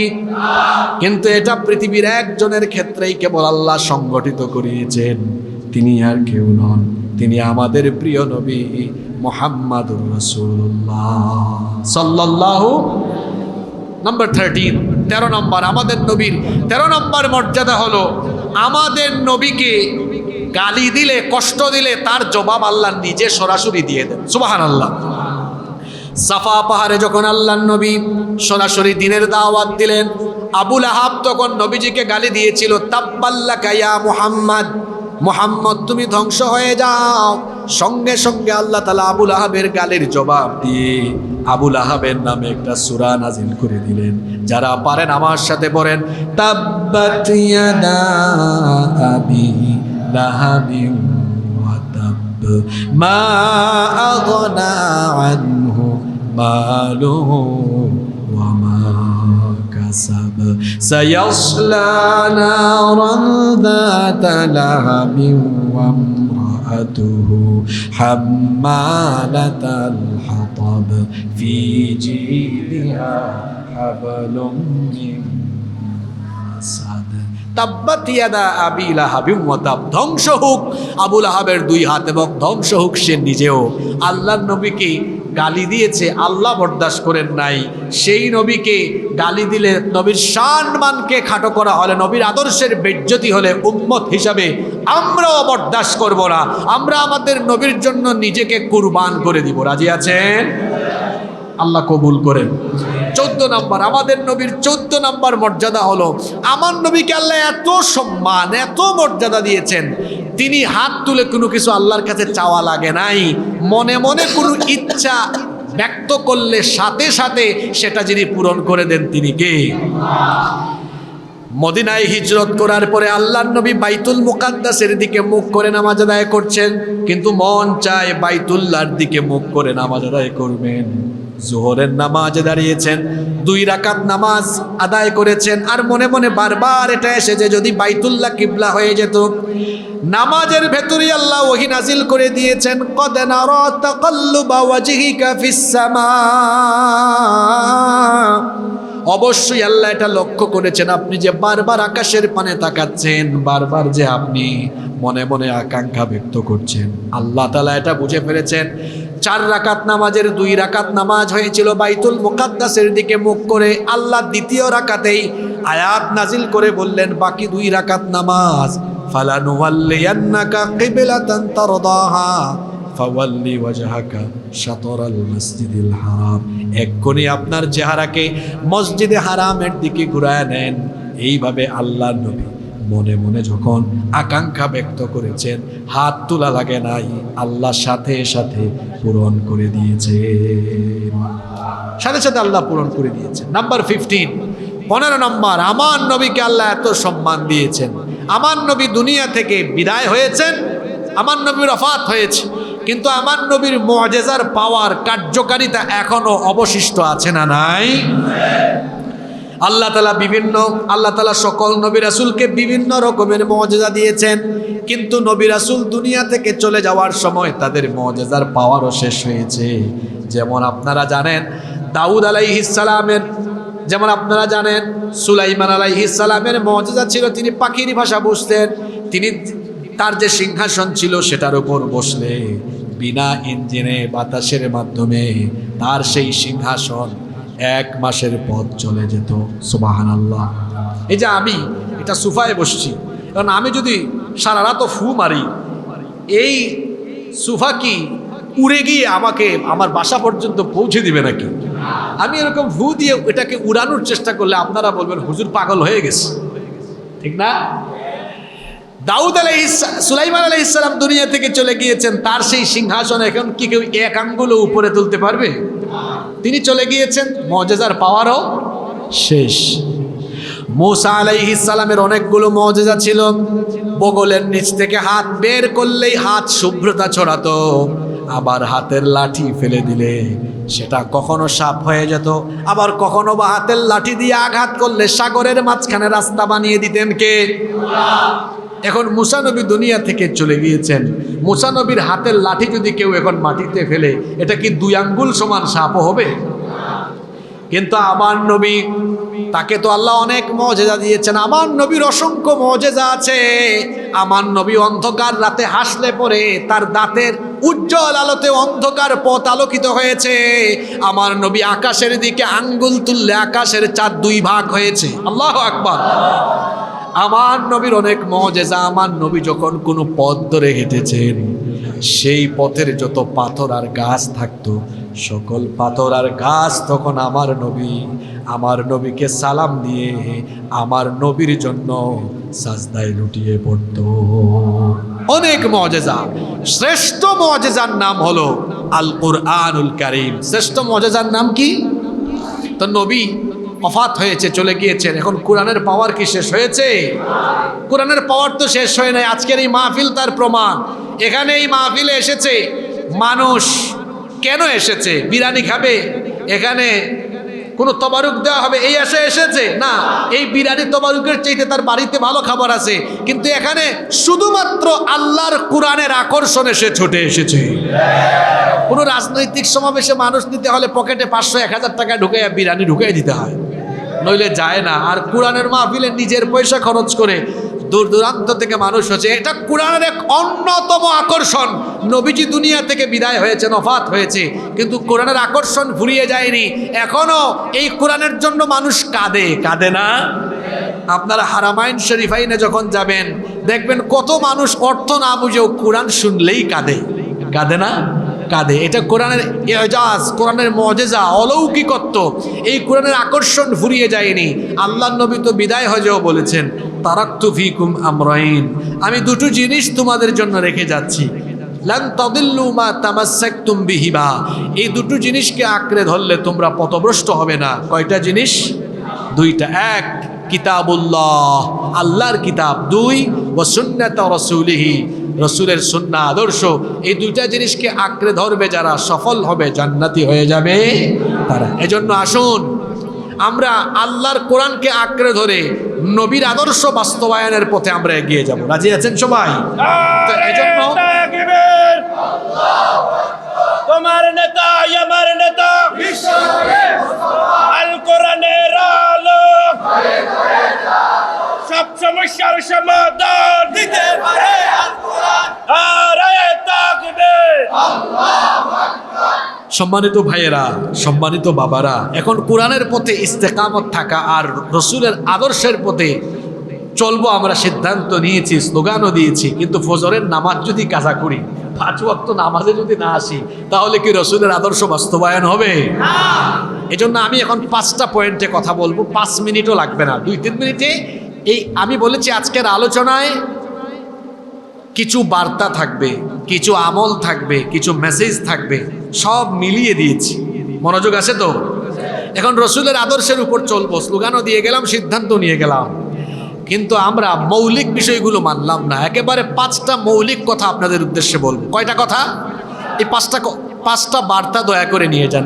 1, কখনোই নামাজ ছাড়বেন না, কারণ যার মধ্যে নামাজ নাই তার মধ্যে ঈমান। সোজা কথা, নবীজি বলেছেন যার মধ্যে নামাজ নাই তার মধ্যে ঈমান নাই। একজন মুমিনের সবচেয়ে বড় পরিচয় হলো নামাজ। বলেন তো দেখি, নামাজ আদায় করলে খুশি হন যিনি, তিনি কে? আর নামাজ ছেড়ে দিলে খুশি হয় কে? এবার সবাই বলেন দেখি, আমরা খুশি করব আল্লাহকে না শয়তানকে? আমরা নামাজে গেলে খুশি হন কে? না গেলে খুশি হয় কে? তো আজকে ফজরের নামাজ কি আমরা কাজা করে শয়তান খুশি করব নাকি? কারা কারা ফজরের নামাজ ছেড়ে দিব? হাত তুলেন। এটা ভুলে তুলছে 1-2 জন, অসুবিধা নাই। ফজরে আসবো তো সবাই? শুধু কি ফজর না সব নামাজ? একদম মসজিদের কাতার আমরা পরিপূর্ণ করে দিব। যুবক ভাইদেরকে বলছি, ও আমার যুবক ভাইয়েরা, আপনাদের সম্মান আল্লাহর কাছে কত বেশি শুনেন। এই যৌবন বয়সে যারা 5 ওয়াক্ত নামাজে গিয়ে আল্লাহকে সেজদা দিবেন, কিয়ামতের দিন আল্লাহ বলবেন সীতাকুণ্ডের ওই যুবকগুলো কোথায়, যারা আজান হলে জামাতে গিয়ে নামাজ আদায় করতো। ফেরেশতারা, ডেকে আনো আমার এই প্রিয় বান্দাদেরকে, আমার আরশে আজিমের নিচে তাদেরকে জায়গা করে দাও। সুবহানাল্লাহ। যুবক ভাইয়েরা, আমরা আরশে আজিমের নিচে জায়গা পেতে চাই কি চাই না? এজন্য 5 ওয়াক্ত নামাজ জামাতে আদায় করব ইনশাআল্লাহ। 2, আব্বা আম্মার সাথে আমরা ভালো আচরণ করব, পিতামাতার খেদমত করব, কারণ আল্লাহর নবী বলেছেন রিদার রব্বি ফি রিদাল ওয়ালিদাইন, পিতামাতার সন্তুষ্টিতে আল্লাহ সন্তুষ্ট। ওয়া সাখাতুল্লাহি ফি সাখাতিল ওয়ালিদাইন, আর পিতামাতার অসন্তুষ্টিতে আল্লাহ অসন্তুষ্ট। তার মানে আপনি যদি আব্বা আম্মাকে নারাজ করেন, আপনার উপর নারাজ হয়ে যাবেন কে? আর আব্বা আম্মাকে খুশি করলে খুশি হবেন কে? আব্বা আম্মাকে কষ্ট দিবেন? খবরদার, ফালা তাকুল্লাহুমা উফ। মা বাবাকে বিরক্ত হয়ে উফ বলবেন না। আপনার দুনিয়াও শেষ হবে, আখিরাতও শেষ হয়ে যাবে। মা বাবা বড় সেন্সিটিভ জায়গা। যদি ভুলবশত অতীতে বেয়াদবি হয়ে যায়, আজকে বাড়িতে গিয়ে পা ধরে মাফ চেয়ে নিবেন। যতদিন বেঁচে থাকবেন আব্বা আম্মার কথার উপরে কথা বলবেন না, আব্বা আম্মার সাথে বেয়াদবি করবেন না। কারণ যারা আব্বা আম্মার সাথে বেয়াদবি করে, আব্বা আম্মার কথার উপর কথা বলে, পিতামাতার খেদমত করে না, এরা দুনিয়াতে কোনো সম্মান পাবে না, বরকত পাবে না, সুখী হবে না, শান্তিতে থাকবে না, দুনিয়াও শেষ, আখিরাতও। আর যারা আব্বা আম্মাকে খুশি করে দিবে, দুনিয়ায় রিজিক, সম্মান, জীবনে কোনো দিকে বরকতের কমতি হবে না, আখিরাতে জান্নাতেরও কোনো টেনশন হবে না ইনশাআল্লাহ। 3 নাম্বার, হারাম কখনো খাবো না। অবৈধভাবে হারাম পন্থায় চাঁদাবাজি, টেন্ডারবাজি, লুটতরাজ, সুদ, ঘুষ, হারাম পথে কোনো পয়সা উপার্জন করে হারাম খাবো না। কারণ হলো হারামখোরের কোনো ইবাদত আল্লাহর দরবারে কবুল হয় না। ইবাদত কবুলের পূর্ব শর্ত হলো হালাল খাওয়া। কি খাওয়া? হালাল খাওয়া। আমি যদি হারাম খাই, আমার শরীরের রক্ত মাংস হারাম, আমার বউ বাচ্চার রক্ত মাংস করে দিলাম হারাম। আমরা যে ইবাদত করলাম, নামাজ, রোজা, হজ, জাকাত, হজ, উমরা, দান, সদকা, কোনো কিছুই আল্লাহর দরবারে কবুল হবে না। এটা আল্লাহ পর্যন্ত যাবে না, পৌঁছাবে না। কারণ খেয়েছে হারাম না হালাল। আর হারামে ভাই কোনো বরকত নাই। যারা হারাম পন্থায় উপার্জন করে, এদের জীবনের কোথাও বরকত হয় না। এই যে গত সপ্তাহে মক্কাতুল মুকাররমায় একজন ভাই, তার সাথে কথা হচ্ছিল, এই হালাল হারামের বিষয় প্রসঙ্গে চলে আসছে।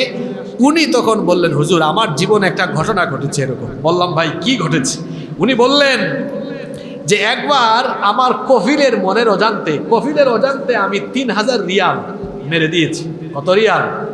3000 রিয়ালে কিন্তু প্রায় বাংলাদেশি টাকায় 1 লক্ষের কাছাকাছি। আমি তো খুব খুশি যে কফিল তো টের পায় না, আমি তো কাম সেরে ফেলছি। কিন্তু আমি বাসা পর্যন্ত আসা মাত্রই ফোন চলে আসছে, আমার বাপ এমন অসুস্থ হয়ে হাসপাতালে গিয়েছে, এই মুহূর্তে টাকা লাগবে 3 লাখ। কয় লাখ? মারছে কয় লাখ? মুসিবত আসছে কয় লাখের, ক্ষতি হয়েছে আরো কয় গুণ, আরো দ্বিগুণ। এজন্য হারামে যাবেন না, আরাম পাবেন না। যারা জনগণের পয়সা মেরে দিয়ে সম্পদ কামিয়েছে, সম্পদের পাহাড় করেছে, একটু দেখেন না আপনি, এগুলো উপভোগ করতে পারে নাই, সব কিছু রেখে দিয়ে চোরের মতো পালিয়ে যেতে বাধ্য হয়েছে। ওই গত 15 বছর আমরা কি কেউ পালিয়ে গিয়েছি নাকি? এই সীতাকুণ্ডে বহু মাহফিলে আপনাদের এলাকার বহু ছেলাপেলা আমাদেরকে আসতে দেয় নাই। আমাদের এই সীতাকুণ্ডে বিভিন্ন ইউনিয়নের কয়েকজন চেয়ারম্যান ছিল, একদম কুন্ডা পান্ডা টাইপসের। আমাদের নাম শুনলেই মাহফিল বন্ধ, যুবকদেরকে বলেছে মামলা দিয়ে দিব। 15টা বছর তাদের হুমকি ধামকি সহ্য করে আমরা কিন্তু দেশে ছিলাম, কেউ আমরা পালিয়ে যাইনি। কিন্তু যারা জনগণের হক মেরে দিয়ে দুর্নীতির অভ্যাসে অভ্যস্ত হয়ে যারা মানুষের উপর জুলুম করেছে, তাকিয়ে দেখেন প্রত্যেকেই চোর ডাকাতের মতো বুরখা পরে অনেকে পালিয়ে গিয়েছে। কারণ হারামের ভেতরে কোনো আরাম নাই রে ভাই। আপনি সৎ পথে চলবেন, হালাল খাবেন, দেখবেন বরকত দিয়ে দিবেন কে। এজন্য আজকে আমাদের জন্য 3 নাম্বার বার্তা হলো আমরা হারাম খাবো না। যুবক ভাইরা রাজি আছেন? অনেকে আমাদেরকে উদ্বুদ্ধ করবে। ওই যে বললাম, আমি যুবকদের উদ্দেশ্যে বেশ কয়েকটি গুরুত্বপূর্ণ কথা বলে যাচ্ছি। আপনাদের তারুণ্যের শক্তি নিয়ে অনেকে মজা করে, ফাইজদামি করে, ব্যবসা করে। সে এসি রুমে বসেছে, আপনাকে বলে যা ওখান থেকে চাঁদা তুলে আন, ওখানে গিয়ে চাঁদাবাজি কর। সে এসি রুমে বসে আপনার যৌবন আর তারুণ্যের শক্তি ব্যবহার করে সে আপনাকে বিপদে ঠেলে দিয়েছে।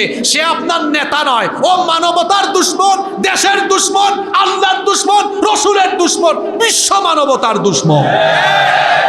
এ কখনো আপনার নেতা হতে পারে। এজন্য আমি আমার কলিজার টুকরা যুবক তরুণ ভাইদেরকে পায়ে ধরে অনুরোধ করে যাচ্ছি, এদের খপ্পরে পড়বেন না, খবরদার। আমি আগেই বলেছি, আমার গলার মিছিল, আমার তারুণ্য, আমার যৌবন, আমার শক্তি ক্ষয় করব একমাত্র আল্লাহ আর তার রসুলের জন্য।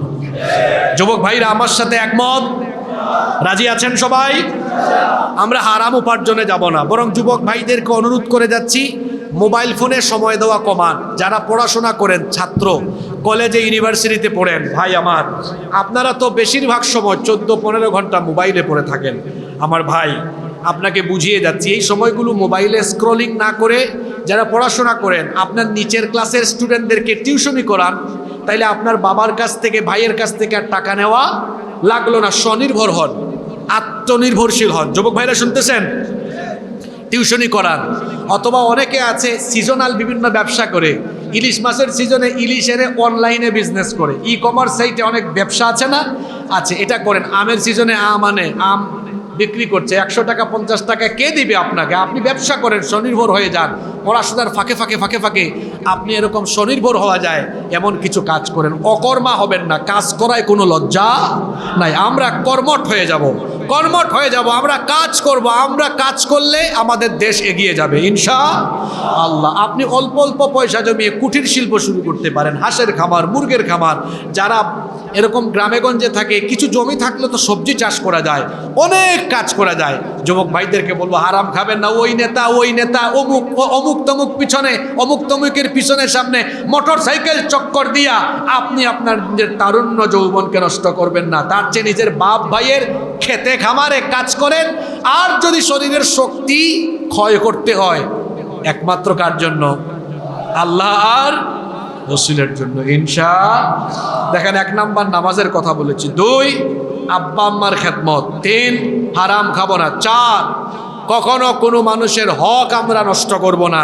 কারণ যারা মানুষের হক নষ্ট করে, এদের তওবাও আল্লাহর দরবারে কবুল হয় না। এজন্য আপনাদেরকে অনুরোধ করব, খবরদার, মানুষের হকের ব্যাপারে সচেতন হয়ে যেতে হবে। আমরা কখনো কোনো মানুষের হক নষ্ট করব না, মানুষের হকের ব্যাপারে আমরা সচেতন হয়ে যাব। 5 নাম্বার কথা হলো যুবক ভাইদের জন্য, এটা তথ্য প্রযুক্তি, ইন্টারনেট, মোবাইলের ফিতনায় পড়া যাবে না। এখন বর্তমানে মোবাইলের ফিতনা, এটা হলো সবচেয়ে বড় ফিতনা। আর মোবাইলের ফিতনায় যারা অতিমাত্রায় আসক্ত হয় এরা পাগল হয়, নইলে এরা ধীরে ধীরে নারীর ফিতনায় পড়ে। কয়টা কথা বলেছি? দুইটা। কয়টা কথা বলেছি? মোবাইলের ফিতনা 2 দিকে ধাবিত করে, হয় পাগল বানায়। বলবেন কোন জাতের পাগল?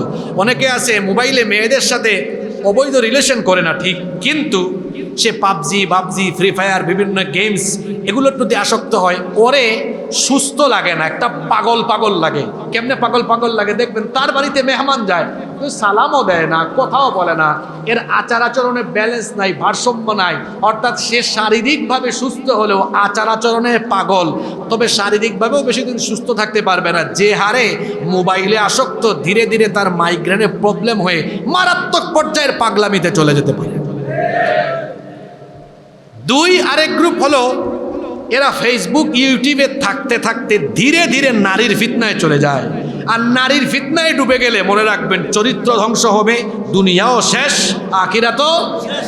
এজন্য যুবক ভাইদেরকে পা ধরে অনুরোধ করে যাচ্ছি, ভাইয়েরা আমার, মোবাইলের ফিতনায় পড়ে নিজের এই সুন্দর জীবন, সুন্দর কেরিয়ার, সুন্দর এই তারুণ্য যৌবনকে দয়া করে নষ্ট করে দিবেন না। মোবাইলের সময় কম বিনিয়োগ করে পড়ালেখা, সামাজিক কাজ, ব্যবসায়িক কাজ, দাওয়াতি কাজে, যে সকল ছেলেরা এলাকায় এলাকায় দাওয়াতি কাজ করে তাদের সাথে যুক্ত হয়ে যান, দাওয়াতি কাজে সময় দেন, সময়গুলো কাজে লাগবে, কেরিয়ার সুন্দর হবে, জীবনটা অভিজ্ঞতায় ভরপুর হবে। মোবাইল যতটুকু প্রয়োজন ততটুকু ব্যবহার করব, অপব্যবহার আমরা করব না। রাজি আছেন সবাই? কয়টা কথা বললাম? এক, নামাজ ছাড়বো আমরা এক ওয়াক্ত নামাজও ছাড়বো না। সবাই রাজি আছেন? দেখি কারা কারা রাজি, আল্লাহকে দেখান তো একটু। মাশাআল্লাহ মাশাআল্লাহ, ঠিক আছে, স্লোগান লাগবে না। আল্লাহ সবাইকে কবুল করেন। দুই, যাদের আব্বা আম্মা বেঁচে নাই সব সময় দোয়া করব তাদের জন্য, আর বেঁচে আছেন যাদের মা বাবা বেঁচে আছেন আব্বা আম্মার খেদমত করব। তিন, হারাম খাবো না ইনশাআল্লাহ। চার, মানুষের হক নষ্ট করব না। পাঁচ, তথ্য প্রযুক্তির ফিতনায় নিজেকে নিমজ্জিত করব না, চরিত্রকে উন্নত করব, কোরআন সুন্নাহর আদর্শে আমরা আদর্শিত হব। আল্লাহ আমাদের সবাইকে সেই তৌফিক দান করেন। আপনাদের জন্য খাবার দাবারেরও ব্যবস্থা আছে। আমাদের তাজ ভাই, আমাদের জিয়া ভাই অনেক কষ্ট করেছেন। আমি যেখানে জুমা পড়াই, জিয়া ভাই সেখানে একদম সামনে বসে আলোচনা শোনেন, একদম আমার সামনে। হয়তো অনেক আগে মসজিদে ঢুকেন, কারণ আমাদের মসজিদে তো 11টার আগে ফিল আপ হয়ে যায়, তো উনি হয়তো খুব আগে আসেন।